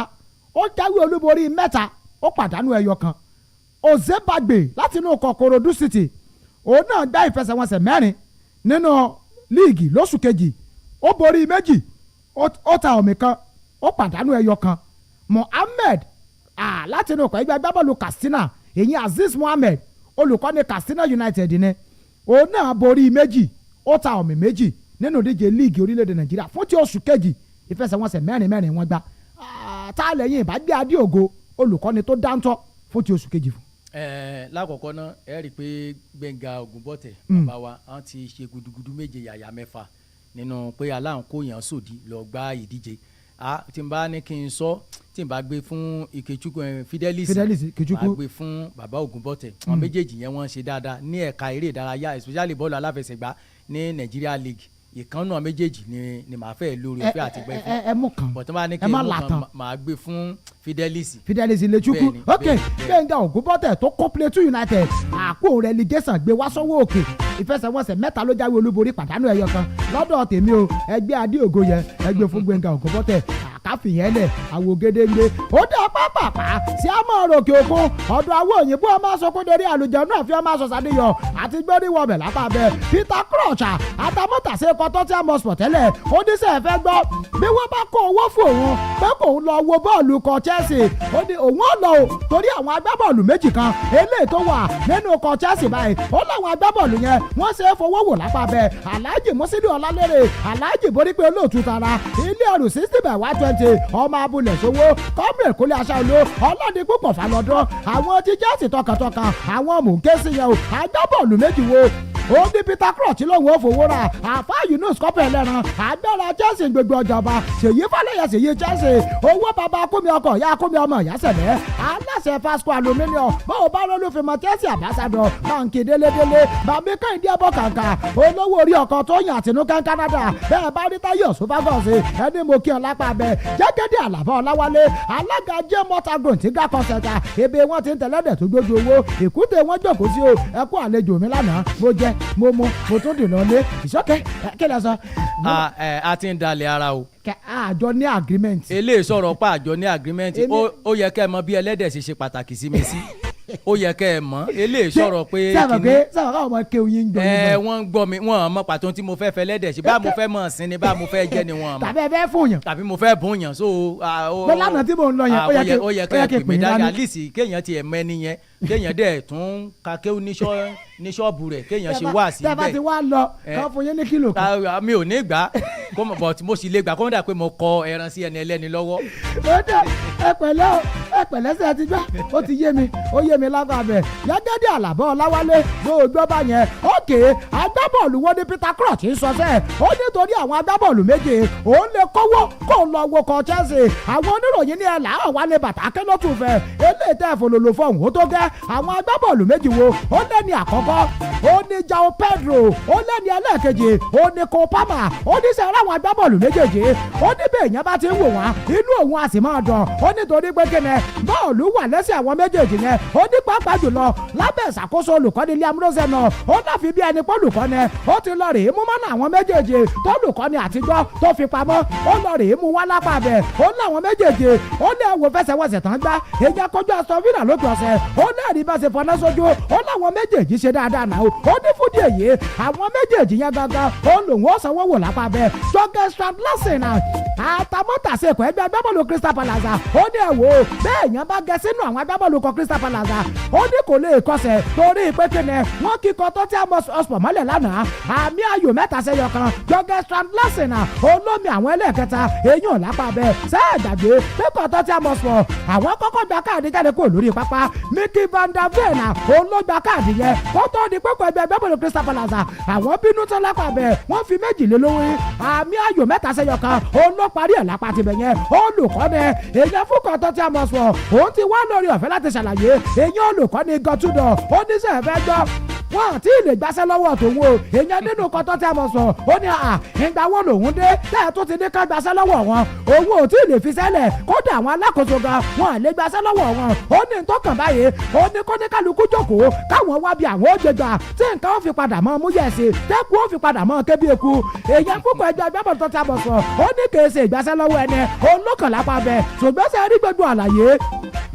eléyìí tí gọ́túndọ̀ ṣe lánàá kò ká àwọn olólùfẹ́ kọ́tọ́ tí a mọ̀ sọ o torí pé abala àkọ́kọ́ ò tí ì parí táwọn alayé fi gbẹ́bọ̀dì gbé sòlù o wọ́n fi pápá àṣẹlẹ̀ lẹ̀ wọ́n ní ẹ máa dàgbà ebe ẹ lè dàgbà lẹ́sẹ̀ẹ́sẹ̀ bálabàla lẹ́sẹ̀ bíi bàlá blue ẹ máa dá bọ́ọ̀lù yín gbà o nígbà abala àkọ́kọ́ fi parí lánàá àwọn olólùfẹ́ kọ́tọ́ tí a mọ̀ sọ tó kù pápá àṣẹlẹ̀ lánàá wọn tó 20 oníkálukú ti gbalé lọ ìgọ́túndọ̀ ni ẹ fi wọ́n lẹ̀ ẹni àná lára ń ta ó lòun understand yo èyí tó ṣẹlẹ̀ sáwọn olólùfẹ́ lánàá ó ní sẹ́ẹ̀ fẹ́ gbọ́ táwọn náà bá mọ̀ ó làwọn máa ṣàmúlò rẹ̀ láti rí pọ́kàn tó ti a mọ̀ sọ wọ́n padà bẹ̀rẹ̀ sí ní dábìí ọdún rọ̀ bí òwe eyín ò lápá tilẹ̀ yẹn ó yá pápápá àádì ẹ̀yìn mú tẹ́lẹ̀ fún kọ́rí àmàdùdà èyàn Rafael Varane ó ti ṣàlàyé ẹ̀ ó ní sẹ́ẹ̀rí ọmọ lẹ́ńgẹ́lẹ́ńgẹ́ eléyìí tó ṣe dáadáa èyàn fúnpọ̀ ẹgbẹ́ agbábọ̀ọ̀lù ti kọ́mù yẹn èyàn ní kó pàṣà ó lóun ó gbà mọ̀ràn bẹ́ẹ̀ tí kọ́rí àmàdùdì bá kówó wá tí wọ́n bá ní kó máa padà bọ̀ èyàn sápá abẹ yẹn kó sí asukọ́lù bíi tòsí wọn kó má lórí ọ̀fẹ́ láti lọ sẹ́ẹ̀gbàgbé pé lọ́dún méjì sẹ́yìn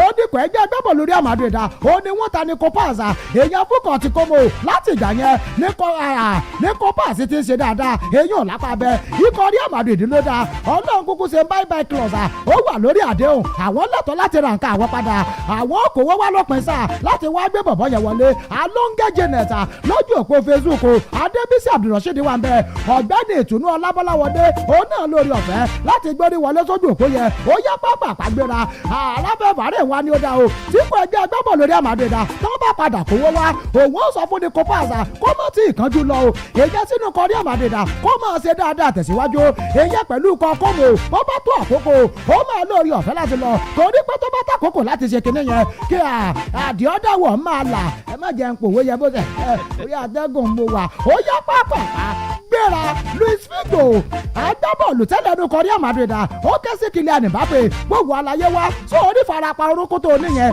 má rà ṣe ẹ̀ jẹ́ kó san dáadáa kó tó padà ìyẹn sọ́ni pápá nìyẹn o ó ló mọ̀ pé kọrí àmàdùdà wọ́n nílò Kylian Mbappe náà dẹ̀ mọ́ pàtàkì àti padà wá gbábọ́ọ̀lù èyàn fúnkọ̀ ti rí àmàdùdà nìyẹn o ó ní ṣùgbọ́n má wulẹ̀ kánjú má kánjú padà wá èyàn sọ́ni pápá jẹ́ kí júrì ẹsẹ̀ rẹ yẹ èyàn nílé júrì orúkú tó ní jẹ́ kó lọ dáadáa kó tó padà Gbẹ́ni Akínlábí Adéwálé ok níbo ni a ti padà mú ẹjẹ́ àmú láti bí ọ̀rọ̀ ikọ̀ ẹgbẹ́ agbábọ́ọ̀lù Tottenham Hotspur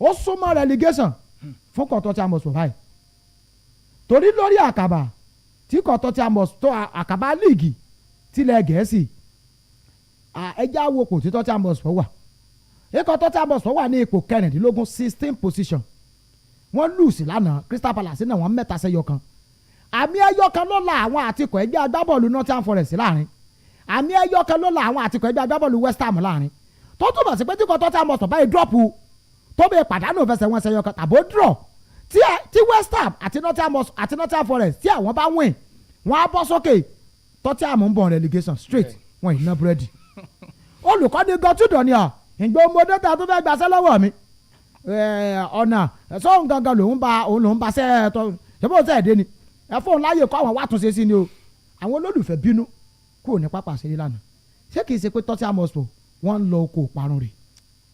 ẹ ṣe ọ̀túnba wọn yìí ná búrẹ́dì gẹ́gẹ́ bí calculation tí ó wà ńlẹ̀ tán bá ti lè fìdí rẹmi ẹyọ kan àbí méjì ó ṣeé ṣe kan bára wọn ní gbẹ̀rẹ́gbẹ̀rẹ́ tábìlì kì í dẹ̀ ṣe ẹ̀bí kóòchì ìgbà wo ni kóòchì ti dé èmi wò pé ràbàràbà tó wà nù ọkọ̀ yìí kì í fẹ́ ṣe ọ̀rọ̀ kóòchì òun ni tí wọ́n bá wọn nìyẹn ẹ rí i pé lẹ́nu ìgbà tí sàn kúrò ń bẹ̀ tí kéè ń kúrò táwọn pléyà kọ̀ọ̀kan kúrò tó ṣe jàǹkànjàǹkàn nínú ọkọ̀ Tottenham àtìgbà yẹn náà ti gẹ̀ẹ́tì ara wọn mọ́ wọ́n ra pléyà náà gbà yẹn o wọ́n fi ṣe replacement but kò bá so lójú ti tèmi tán bá múra pẹ̀lú tán bá lọ nísinsìnyí ó ṣeé ṣe kán wẹ̀ nínú ọ̀gbẹ́ni akérèmíta ní káàdì ẹ̀bí rù àwọn alákòóso ni olùkọ́ni wọn tẹ́lẹ̀ tó pò ń bẹ̀ àti wọ́n fọwọ́ sí júwèlé fún ó ní àbí ìfarapa àbáwọn agbábọ́ọ̀lù gangan fúnra lára wọn.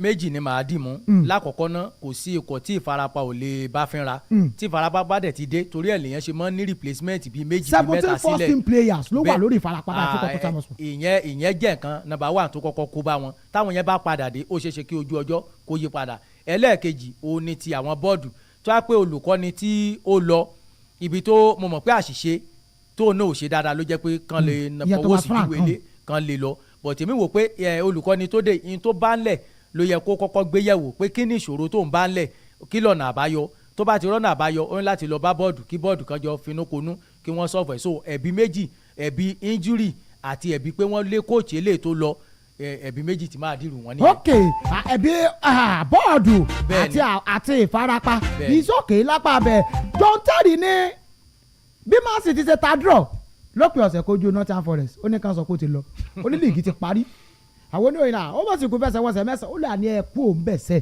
líìgì ti tán Arsenal àti gbà ilé wọn ti gbé lọ sẹ́ ẹ gbà. mi ò gbà ìdí tí mi fi gbà ni pé èèyàn ta omi ẹ jẹ́ ká wo iye máàsì tó kù sílẹ̀ bíi 9 ló kù sílẹ̀ pé èèyàn wá ta omi nínú ẹyọ kan even kéèyàn sì fìdí rẹmi ẹyọ kan gan àti ilé sọ pé líìgì tán ní tèmi o ọ̀ǹtì tó yẹ kálukú bá gbá last match yẹ látó lè sọ tó rà àti rẹni tó yẹ pé point ẹyọ kan ló fi gba líìgì ààrẹ tó fi méjì gbà ààrẹ tó fi 12 points tó fi gbà so pẹ̀lú líìgì tí mò ń wò lọ́wọ́lọ́wọ́ yìí àti lè sọ pé ó lọ àwọn tó wà lókè tébù nìkan gbìyànjú láti wo ẹ̀yìn pé àwọn kan ọ̀pọ̀lọpọ̀ èèyàn ló ń lé èèyàn bọ̀ pẹ̀lú calculation tó dẹ̀ wà ńlẹ̀ tí àwọn méjèèjì ẹni tó wà lókè tábìlì àtẹni tó second tán bá lè jọ ń win ní match wọn lọ ó ṣeéṣe kí ẹni tí ó wà ní tọ́pù kó gbà bọ̀ ju gbogbo ẹ lọ àti ilé sọ pé ẹnìkan báyìí. pé ká má sọ pé líìgì ti tán ok wọn ní ẹ má sọ pé líìgì ti tán o ẹ má ti lọ́ mọ́ jubilate ń gbòòrò pé líìgì ti tán. Vitinha agbábọ̀ọ̀lù kọ PSG wọ́n taari ìbéèrè kan sí i pé yẹ́sà midfielder níyìn ó ní bẹ́ẹ̀ ni ẹ dákọ̀ àwọn midfielder 3 tó dáa jù lágbàáyé Vitinha rẹ́rìn-ín ìbéèrè lẹ béèrè yìí o àyè dà wà lójú òpó Facebook ẹ jẹ́ àjọfẹ́ lè jẹ́wọ̀ mo rí lè fẹ́ kí class work lélẹ̀ láàárọ̀ yìí mo rí lè kájọfẹ́ lè jẹ́wọ̀ Vitinha ni ó dáa dípò 3 ẹ jẹ́ ń fún yín 4 wọn lókè ó ní lágbàáyé báyìí kò sọ ọmọ náà tí ó jọ̀sẹ̀ Pedri ní midfielder tó dáa jùlọ lágbàáyé àwọn oníròyìn ní ó ní bẹ́ẹ̀ ni pé ok ó ní lágbàáyé báyìí Pedri ló dáa jùlọ àwọn oníròyìn ní ok lẹ́yìn Pedri nǹkan ó ní wẹ́ẹ́ lẹ́yìn Pedri ó ní òun ò fi João Neves tó wà nùkọ PSG òun ò fi ṣe èkejì òun ò wà mú Bruno Fernandes òun ò fi ṣe kò kẹta òun ò wà fi ara àwọn òun ò fi ṣe kò kẹrin ọ̀pọ̀lọpọ̀ èèyàn ló ti sọ pé Vitinha fi ọmọlúwàbí ṣe ni pé lérò tàwọn ọ̀pọ̀lọpọ̀ ló ti ń sọ Vitinha gan fẹ́ẹ́ dáa ju Pedri lọ tàbá sọ̀rọ̀ nípa agbábọ̀ láàrin pé ṣùgbọ́n ẹ̀yìn ọjà pọ̀ ni wọ́n béèrè kó máa lọ gbé rẹ̀ sókè téńté ló fọra yọra rẹ̀ sẹ́yìn ibi mò ń bọ̀rọ̀ lọ rè ẹ̀rí Vitinha bíi midfielder tó ṣẹ́ Pedri. ẹ ṣe Ọ̀túnba. èmi àti ọ̀rẹ́ mi kan tá a jọ ń ṣiṣẹ́ yìí a jọ fọ̀rọ̀ yìí yóò fẹ́ gbà wá tó wákàtí kan bí ṣe fa statistic Pedri yọ bí ṣe fa ti Vitinha yọ lèmi náà fa ti Pedri yọ ká èmi ò gbà pé Vitinha á sàn ju Pedri lọ lérò tiyín. ká mọ̀ tanra wa ṣe rí Vitinha èèyàn lèmi ẹ̀ bá gbé síwájú ìdí ni pé question tán bí léèrè tó bá ṣe pé ẹlòmíín ni opinion tiẹ̀ òun ló sọ kálukú ló ní opinion ẹ̀ tó dẹ̀ mọ́ midfielder tó dájú lágbàáyé but tó bá gbé rẹ̀ síwájú wọ́n á sọ pé torí pé ọwọ́ ẹ̀ náà ti béèrè question alára ló dẹ̀ ń gbáraga so òun ló fi lọ gbé rẹ̀ sí ọwọ́ ẹ̀yìn èmi ń wò pé fọmọlúàbí ṣe ni tó bá sọ pé òun fúnra òun gan ni number one àwọn èèyàn bẹ̀rẹ̀ sí bẹnu àtẹ́lù torí pé kálukú ló ní choice tiẹ̀ tó bá ní kéèyàn tó nǹkan sílẹ̀ but ní tèmi rìpíà yóò dàbí pé ó fẹ́ Vitinha ó dáa ju Pedri lọ. ẹ̀yin wò kó ok lójú òpó Facebook ó yẹ lọ tó mẹ́ta ti yẹn midfielder wo ló sàn jù ẹgbẹ́ fún mẹ́ta àkọ́kọ́ bá ń ṣe dáa sí ni o mo fẹ́ rí mẹ́ta àkọ́kọ́ ti yẹn ọ̀gbẹ́ni Akínábí Adéwálé ó yẹ mú mẹ́ta ti yẹn láti number one. ẹ jẹ́ mú Vitinha fúnra rẹ̀ kí n mú Pedri kí n wá mú Fernandes. Declan Rice nǹkan kí ló dé yẹn ẹyẹ kan fojú fo lẹ́rọ̀ tèmi o èmi ò mú Vitinha síwájú màá fi Pedri sẹ́gbẹ̀ẹ́ màá wá fi Declan Rice kẹta. ṣé ẹ mọ̀ pé ìbéèrè tí tán béèrè lọ́wọ́ ẹni ni pé èèyàn mẹ́ta ni ó ní mẹ́rin wọn ò dá òun gan fún rẹ̀ ò dá kọ pé Declan Rice kó òun tò sí ara àwọn tó dá. èmi ní kẹ́ ẹ mú mẹ́ta tiyín èmi ò sọ pé kẹ́ ẹ mú mẹ́ta nù tó tò ó lẹ̀ ẹ mú mẹ́ta tiyín lágbàáyé. even ẹ̀sà kò sẹ́ni tá a tó mẹ́ta tí ò ní fi Declan Rice tí ò ní fi sí even ká mú ti ọ̀tẹ̀ kúrò ká fi tọ̀tẹ̀ kún nínú àwọn mẹ́tẹ̀ẹ̀ta Declan Rice gbọ́dọ̀ wà nù mẹ́ta lọ́wọ́lọ́wọ́ báyìí lágbàáyé Declan Rice gbọ́dọ̀ wà ń bẹ̀ bọ̀ tó wá pé ntẹ́ni yẹn tó lẹ́ ń sọ àfi Declan Rice bọ̀ ti lágbàáyé lọ́wọ́lọ́wọ́ báyìí àtàbà ti mú Vitinha ká mú Pedri sí ká dẹ̀ mú Declan Rice sí. ibẹ̀ sì fẹ́ tó nù.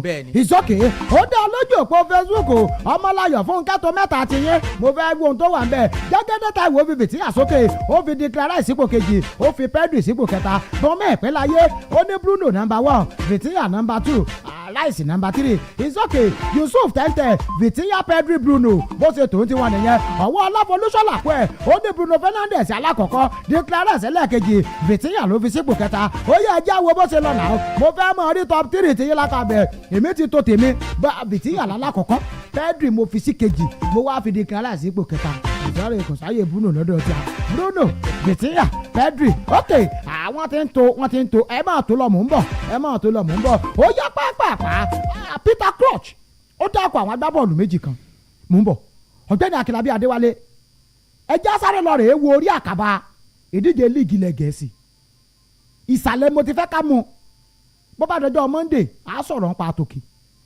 àwọn èèyàn ti ń to fọ ẹ máa tó lọ mò ń bọ̀ wá kà ẹ já wo àwọn márùn-ún tí wọ́n wà nísàlẹ̀ ìbẹ̀rẹ̀ tábìlì báyìí nínú wọn làwọn tí ó lọ relegation ni wọ́n ti lọ relegation ń ka àwọn ikọ̀ tí wọ́n wà ní relegation mẹ́ta ni ó lọ relegation ní gbogbo wọn mẹ́ta ló máa lọ nínú àwọn èèyàn tí mo fẹ́ kà yìí ikọ̀ ẹgbẹ́ agbábọ́ọ̀lù Wolverhampton Wanderers ló wà nísàlẹ̀ bẹ̀rẹ̀ tábìlì 16 points ò ní wọ́n ní lápá abẹ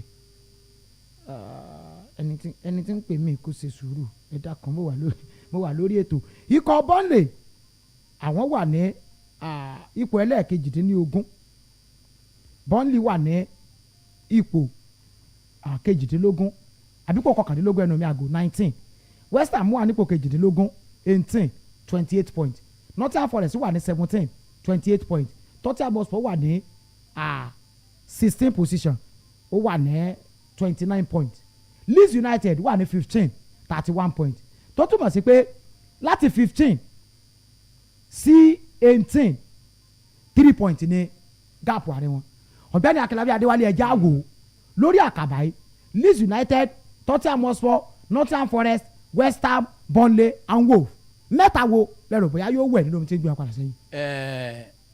lákọ̀ọ́kọ́ náà tẹ́ bá wo Leeds United nígbà tán padà dé sí Premier League wọ́n ń ṣe dáadáa kó tó di pé tí wọ́n bá wọn bọ̀ ní wọ́n bá ní kí n wò lọ́wọ́lọ́wọ́ báyìí sá mo fẹ́ lè sọ pé àti lè sọ pé àwọn báyìí ló máa wẹ̀ nínú omi tó ń gbèyàn. Number 1 ẹ wo Wolf ní nǹkan bíi match bíi 3-4 sẹ́yìn ẹ wo bá ń ṣe sáré píìkì tí wọ́n sáré tún padà sí ojúṣe wọn èmi wò pé ká ti wá fẹnu sọ pé Wolf wọ relegation nígbà yẹn wọ́n ti ń kúrò lórí relegation báyìí. Number 1 tán bá ní kí n tó màá tó Burnley ó dà pé lọ́wọ́lọ́wọ́ báyìí àkàbà Burnley yẹn nǹkan ò ṣe dáadáa fún wọn. Leeds United náà wọ́n máa ń garamọ́ èèyàn tẹ́lẹ̀ ni but ó ti ń rí àwọn náà díẹ̀díẹ̀ báyìí mo wá fẹ́ fi Tottenham sí torí pé tẹ́ bá wo máàcì Tottenham yìí dáadáa kó tó di pé Tottenham á gẹ̀ẹ́tì ara wọn á ṣe díẹ̀ o kọ́mọ́ tí ìlú sí máàcì méjì ní báyìí o wọ́n ń wẹ̀ nínú omi tó ń gbé wọn lọ nìyẹn o so níwòye tèmi màá tó Burnley Leeds àti Tottenham torí pé ó ṣeé ṣe kí Wolf kan escape ẹ̀ kí West Ham kan náà escape ẹ̀ but nínú mẹ́tẹ̀ẹ̀ta tí Wolf bá lọ West Ham á lọ àti Burnley. ok ọ̀gbẹ́ni Akínlábí Adéwálé mẹ́ta tèmi rè Wolf ò lè escape kóhùn kó bá forí dún lẹ́bàá. pẹ̀lú gbogbo kan ti kọ́ gbogbo 3 point máàcì wọn tó kù. 16 point ló wà. wọ́n ti lọ tiwọn 16 point ló wà. wọ́n ti lọ. Túmẹ̀ Wolf ti lọ. Burnley yóò tẹ̀lé káwá máa wò kan nínú West Ham Leeds Nottingham and Leeds Tottenham must lè relegate ẹ lọ kọ́lẹ̀ ìkan nínú West Ham Nottingham Forest and Leeds ó ní mò ń wò ní wò ní orí Tottenham must bẹ́ẹ̀ ní kọ́lẹ̀. ó ṣeé ṣe tí West Ham gan ò bá lọ díẹ̀ la fẹ́ kú. díẹ̀ la fẹ́ kú. West Ham náà ṣe reform bíi 2-3 matches yọ mi ò ní tèmi o ẹ máa wò kánú West Ham Nottingham Leeds sẹ́rí Burnley àti Wolf àwọn èèyàn wọn lè jàjàbọ́ ẹja kú lórí ẹ̀ ok àwọn aláfolúṣọ́là kú ẹ̀ ó ní tó tí a mọ̀ sọ Burnley Wolf àwọn tó máa lọ relegation lọ́dọ̀ tiẹ̀ nu kí ni ìwé lọ́jọ́ ní déwọ́n láti bàbá kan kí ni ilé ok Stephen Mick Tolúwadémi ó ní Bruno Fernandes Pedri Vitinha mẹ́ta mo ní ẹ̀kọ́ Bruno Fernandes Casemiro kẹ. Iron Lady kí lẹ fún Mr. tó bàbá jẹ ìyẹn tó kọ yìí kò jọ tẹni tó ti bóyá wọn sì ti jẹun. Awọ ló má tẹ Olúṣẹ́gun ó ní mi ò rí o ok awọ ló má tẹ Olúṣẹ́gun ẹ jẹ́ ń wo mo fẹ́ wo tẹ́ni yẹn kọ ni o Declan Rice Vitinha Bruno Ọmọjọ́lá Matthew Rice Pedri Tonali ibi ẹ tó gbé mi lọ yìí ok Akínyẹmí Òjó orí ọ̀fẹ́ ẹ̀bù Olúwa Pedri Vitinha Bruno Olúwaṣe Lucas Casedo Pedri Tonali ok bó ti wà nìyẹn oníkálukú sọ tiẹ̀ mò ń padà bọ̀ náà.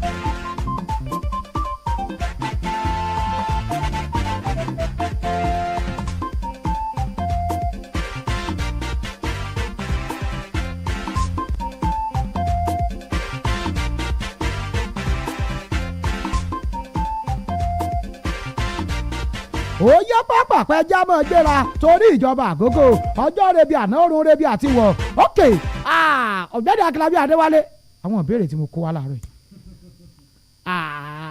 yìí ìjọ ṣeéṣe kí sáà tó parí ìfẹsẹ̀wọnsẹ̀ kù 9 ìjọ ṣeéṣe kárí olùkọ́ni tí wọ́n tún gbàṣẹ lọ́wọ́ ẹ̀. ó ṣeéṣe ìdí tó fi ṣeéṣe ni pé ẹsẹ̀ títọ́ tí àmú ti ń mè lọ́ọ́ báyìí ẹ má jà tán àwọn tí ń lọ àwọn ń lọ díẹ̀díẹ̀ ó ṣeéṣe Nottingham Forest náà mò ń wò ó pẹ̀lú pé wọ́n ń gbìyànjú díẹ̀díẹ̀ mò ń wo ti Wolf náà torí a lè sọ pé wọ́n ń jí padà báyìí kán mọ́ gbaṣẹ́ lọ́wọ́ wọn ó ṣeéṣe kán gbaṣẹ́ lọ́wọ́ kóòchì Wolf náà bọ̀ títọ́ tí àmú yẹn ìyẹn bàbá máa rí máàcì kan sí méjì nísìn wọ́n á fọwọ́ òsì júwe lé fún. ẹ ń wo ìgọ̀túndọ̀ bí ẹni pé ibi tó gbà wá bẹ́ẹ̀ ni ó gbà padà ni ó gbà lọ bẹ́ẹ̀ ni pé níbi tí ìfẹsẹ̀wọnsẹ̀ dédò ọ̀sẹ̀ mẹ́sàn-án ló kù tá à ń retí báyìí pé ẹni atútúlẹ̀ rẹ̀ ń tí ó lọ.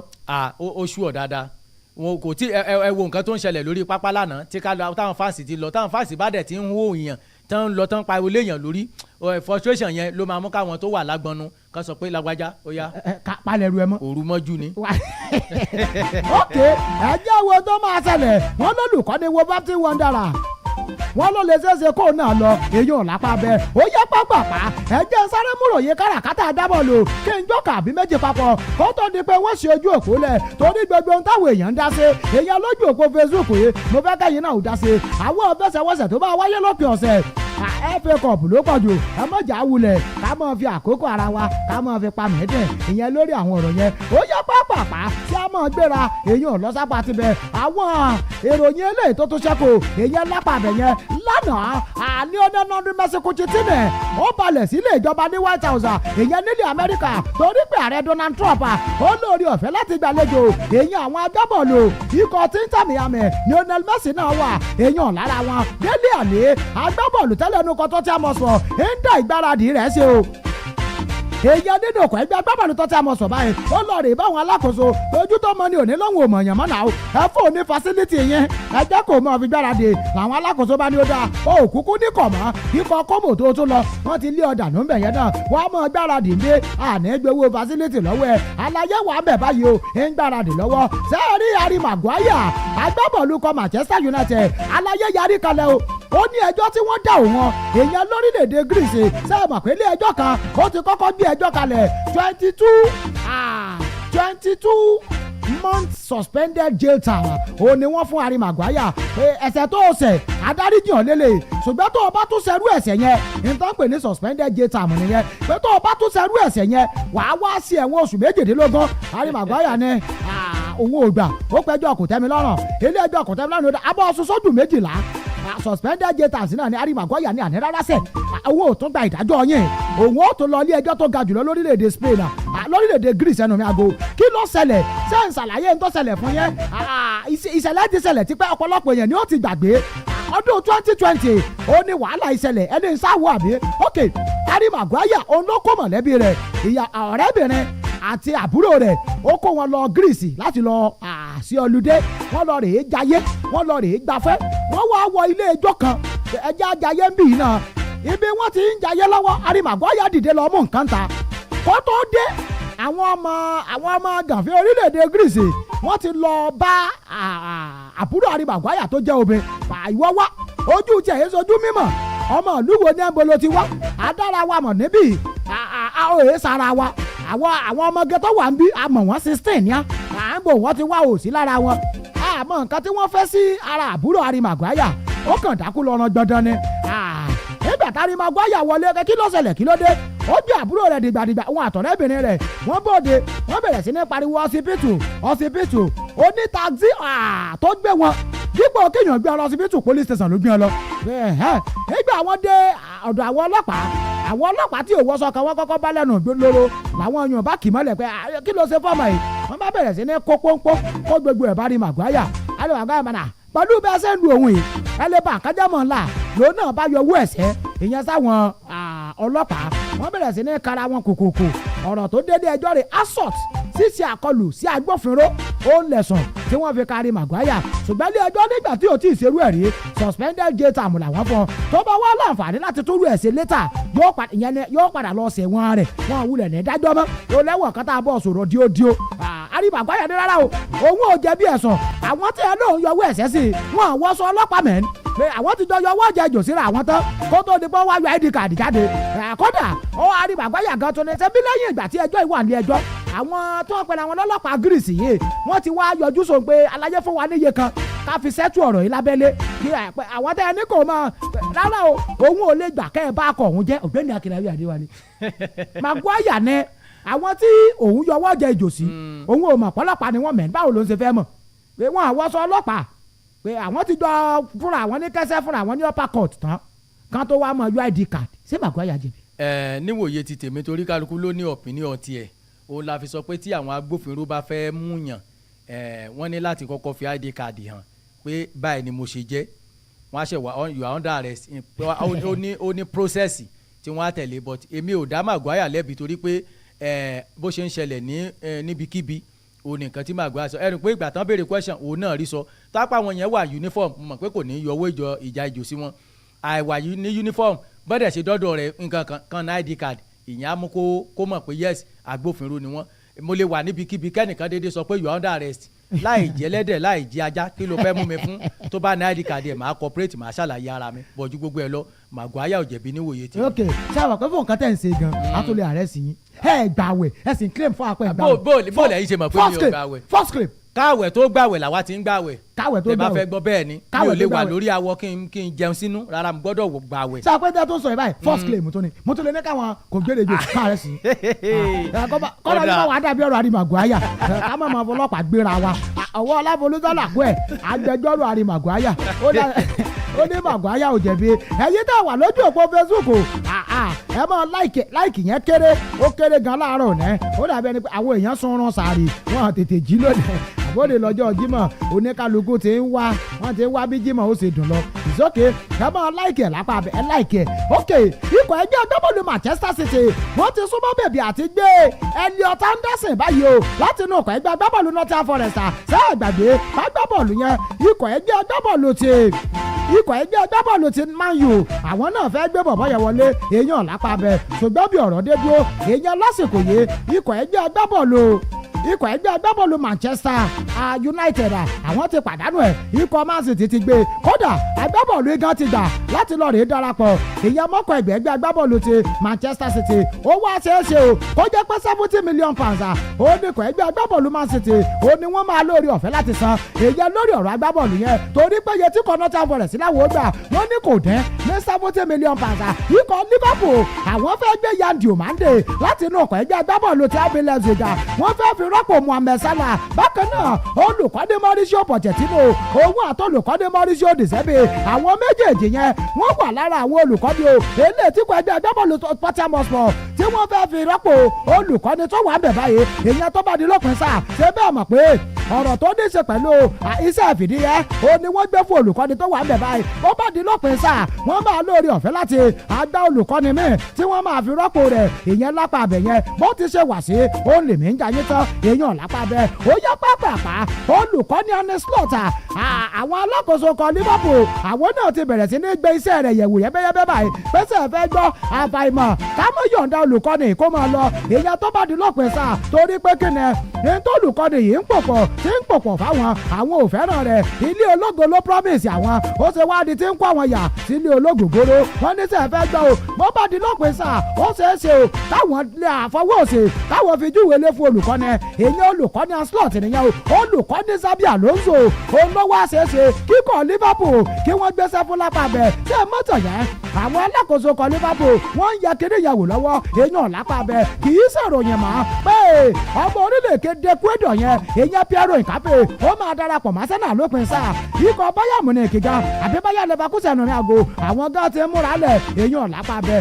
ókè ṣùgbọ́n o kó tó di pé Piero Incape kó tó di pé ó máa wọlé ikọ̀ ẹgbẹ́ agbábọ́ọ̀lù Arsenal wọ́n ní sẹ́ẹ̀ fẹ́ gbọ́ àwọn fẹ́ ta agbábọ́ọ̀lù kan nínú àwọn first team player wọn ìròyìn tó jáde lálẹ́ àná nù ọ̀gbẹ́ni Akínàbí Adéwálé àwọn oníròyìn Arsenal ò sọ ẹni tó fẹ́ ta o wọ́n kàn sọ pé àwọn ò ta first team player kan ni àwọn oníròyìn tí wọ́n bá wọn ṣe 1+1 is equal to 2 pé ìkan nínú Gabriel Martinelli tàbí Martin Odegaard ìkan nínú wọn ló ṣeéṣe kó lọ ẹbú kan ẹ̀ta kan fún kò Arsenal. Martinelli tàbí Odegaard. ikọ̀ Arsenal ẹ má tì mí gbọ́ o ikọ̀ Arsenal ò sọ pé ẹni báyìí wọ́n kàn sọ pé àwọn ò ta ìkan nínú àwọn first team player àwọn káwọn lè rí ààyè tí àwọn ò fi Piero Incape sí torí ọ̀rọ̀ olówó de wage bill o ni wọ́n consider àwọn oníròyìn ni wọ́n bá wọn ṣe 1+1 pé ìkan nínú Martinelli tàbí Odegaard ẹ mú kan. Martinelli nìbá ní pé kí wọ́n yọ̀ǹda kó máa lọ torí pé tàbá wò dáadáa ó dàbí pé mùṣemúṣe rẹ̀ ò fẹ́ dá múṣemúṣe mọ́ nínú ikọ̀ Arsenal tàbá ní kí Odegaard máa lọ àárín gbùngbù yẹn ṣe pàtàkì o ibi tí wọ́n dẹ̀ máa lo players fún Martinelli ibẹ̀ sílẹ̀ so Martinelli ti ń kúrò díẹ̀díẹ̀ ní ààyè lọ́wọ́ ọ̀gùn tí Martinelli wà agbábọ́ọ̀lù mi wà ń bẹ̀ lọ́wọ́ báyìí tí ń ṣe dáadáa kí ló kọ́ tó lè dibẹ̀ mú bẹ́ẹ̀ bá ní kí Martinelli agbábọ́ọ̀lù mi wà ń bẹ̀ lọ́wọ́lọ́wọ́ báyìí tó yẹ pé agbábọ́ọ̀lù gan bẹ́ẹ̀ ń ṣe Martinelli ni so bí agbábọ́ọ̀lù òun ò bá ṣe bẹ́ẹ̀ bá jẹ́ replacement nọ́ọ̀nì Madueke ó lè place igun méjèèjì so lápá agun yẹn ikọ̀ Arsenal sì ní agbábọ́ọ̀lù mẹ́ta ọ̀tọ̀ọ̀tọ̀ tán lè mọ yọ síra wọn. kí Martinelli máa lọ. wọ́n bá fẹ́ yọ̀ǹda. bẹ́ẹ̀ni. ok wọ́n ní bẹ́ẹ̀ bá yọ̀ǹda ẹyọ kan ẹ yọ̀ǹda Martinelli ọwọ́ Ọláfolúṣọ́lá kú ẹ̀ kí ló kàn ọ́ sọ́ọ̀mù Arsenal ni wọ́n ní wọ́n ló bá wọn tọmọ wọn ní ọlọ́yin káráfẹ́lá dẹ́sẹ̀ kọ́ oníkàtà Odegaard gèrè sẹ́ǹsì ojú òpó lẹ̀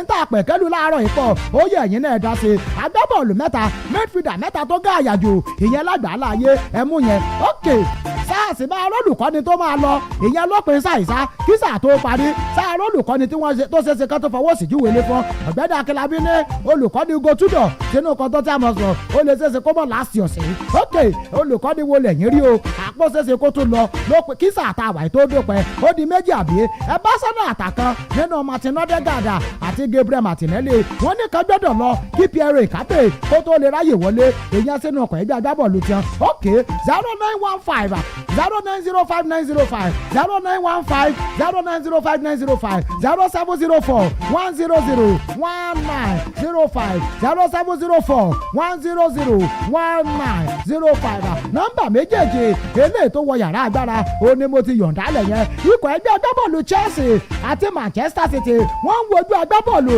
èyí nínú ọkọ̀ ẹgbẹ́ agbábọ́ọ̀lù bayern munich ọmọ ọdún mọ́kànlélógún ní alexander pavlovich olóko agbábọ́ọ̀lù yẹn ṣé mọ́tò yẹn £56 million olóṣèṣe kó ná ikọ̀ eléyìí tó bá fẹ́ gbé bọ̀bọ̀ yẹn kú o èyí nínú ọkọ̀ ti bayern munich ojú òpó ń dóúnjẹ gbọ́n tó wà bẹ̀ ló ẹ kú ojúmọ́.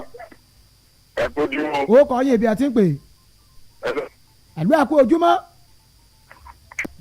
ok ta ló wà ń bẹ̀ ẹ kú ojúmọ́. hello. ẹ kú ojúmọ́. ọ̀túnba sport. ó kọ́ yín pápá àpẹ gbéra. hello.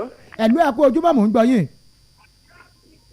ok ojú òpó yẹn ẹ máa gbìyànjú ẹ wò 09150905905 07041001905 ẹ jẹ́ sáré kọ́mọ lọ́jọ́ bí òní kọ́ wa ká lè máa ka yẹ ọdún wa ká lè fọkàn wá gbọ̀ngbọ́n ìdòwú adéoyè alasta òní lọ́jọ́ bí ẹ o àsọdúnmọ́dún làwọn àsọdúnmọ́dún àsọ̀rọ̀mọ́rò òun làwọn àsọ̀rọ̀mọ́rò adéoyè ìdòwú alasta ń sọjọ́ bí ẹ lónìí comrade ọmọya òun ló ní ẹ máa bò ń kí ọ bó o ti sọdún eléyìí ó ṣẹ̀mí o long life and prosperity ọmọ ọlọ́jọ́ bí ìdòwú adéoyè alasta long life bẹ́ẹ̀ ti ṣe lé ẹsẹ̀ mi lágbára ọlọ́run ìgbà ọdún flashing lágbára elédùnmarè ló ẹ kú ojúmọ́.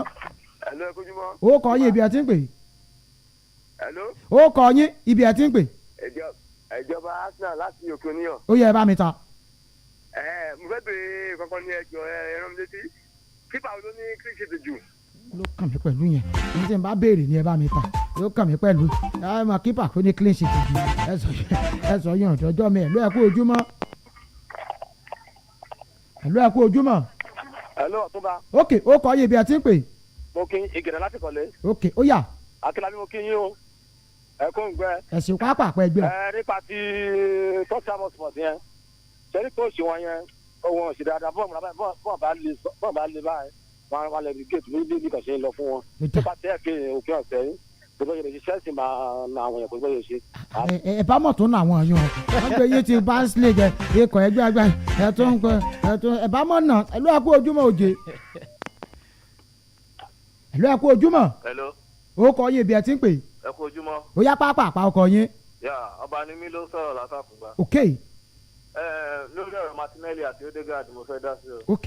kò sí any of them tó máa release at the end of the season because number one roles don play ó yàtọ̀ síra wọn flank ni Martinelli ti ń operate and instead tó máa fi Martinelli lẹ̀ Trossard ló máa lọ nítorí Martinelli sì ní a good age ahead of him so ẹ̀gẹ́ kí lórúkọ ẹ̀ Trossard ti ń dàgbà so instead tó máa fi release either of Martinelli or Odegaard Trossard ló máa lọ. ok káwọjọ orí Trossard ẹ tó rí yẹn sọ ẹ bàbá ti kọ́ fẹ́ yọ̀ǹda Trossard ọ̀hún náà kó tó padà wá tán náà ọ̀rọ̀ ní clean sheet David Raya òun ló ní clean sheet jù báyìí nínú ìdíje líìgì ilẹ̀ Gẹ̀ẹ́sì mẹ́rìnlá ń clean sheet tó ní 14 Gianluigi Donnarumma ó ní mọ́kànlá nù kọ́ Manchester City Robert Sanchez aṣọ́lé ikọ̀ Chelsea ó ní clean sheet 10 ipò kẹta ló wà Jordan Pickford òun náà ní 10 wà ń kò kẹrin Dean Anderson wà ń kò karùn-ún clean sheet 10 ló ní Alisson Becker ó wà nípò ẹlẹ́ẹ̀kẹfà clean sheet 8 nínú ikọ̀ Liverpool Robert Ruff nínú ikọ̀ Sunderland ó wà nípò ẹlẹ́ẹ̀keje clean sheet 8 lòun náà ní ìlú ẹ̀kọ́ ojúmọ́. pẹ̀lú mo kí ọ̀túnba sport. ọ̀túnba sport ti kéyìn padà. ok. àwọn àtúntò náà. ó yá. nípa ti Martinelli àti Odegaard. lọ́dọ̀ sí ni tọ́sà ló máa lọ bí wọ́n àwọn sọ́mọ̀ tàbí sẹ́yìn àjọ tẹ́lẹ̀ ní tọ́sà lẹ̀ bí ọ̀dẹ́ àgbà yẹn òun ni mò ń mẹ́tọ̀ torí ẹ̀ ló fi padà ká. ok àní Trossard ni ó lọ torí ọjọ́ orí George Petrovic wà nípò ẹlẹ́ẹ̀kẹjọ 8 clean sheet òun ló ní ẹ̀lú ẹ̀kú ojúmọ́ àti ńlọlé. ó kọ́ yín ibi ẹ ti ń gbé. Florence Fadare láti South ok. ẹ jọ dáàdì ọ̀gá ó ṣe kí ni ọ̀wá ni. ìgbọ́n tán sọ ìgbọ́n tán sọ ẹ̀ ń tẹ́ ìbéèrè yẹn ìgbókò ẹ̀ ok ọ̀gbẹ́ni akílábí ẹ̀já mọ̀ rí ilé. adúpẹ́ lọ gbogbo àwọn tó ti bá a fìfẹ́ gbọ́ ti tòní tó bá di ọjọ́ ajé ẹ tún darapọ̀ mọ́ àwọn akẹgbẹ́ wa tí n bá ti ń dìde ń bí ọ̀dọ̀ Alhaji R.A. Bello ibẹ̀ ni mò ń lọ mo fẹ́ lọ gba nǹkan túnú àwẹ̀ mi. ẹ mọ̀ pé o ọwọ́ ọláfolúṣọ́lá kú ẹ̀ asọ́lé ẹ̀kọ́ Man U ipò kẹẹ̀ẹ́dógún ló wà clean sheet 5 péré òun ló ní ṣe é ti gbọ́ àbó ṣe jẹ́ nìyẹn Ọ̀túnba Bernard Fágbémiró ẹja máa lọ àti lọ lónìí á padà tó bá di ní ọjọ́ Monday bógo tí ń jẹ tọ́lọ́ aago 5 lọ́la ta ló lajo aago 10 lọ́jọ́ Sunday alẹ́ ọ̀tẹ̀ títí ìgbà náà tá lórí ọ̀fẹ́ láti máa pàdé bí n bá ti dìde Bukola Fortune lọ́mọṣọlá Escalabish ó di lọ́jọ́ Monday.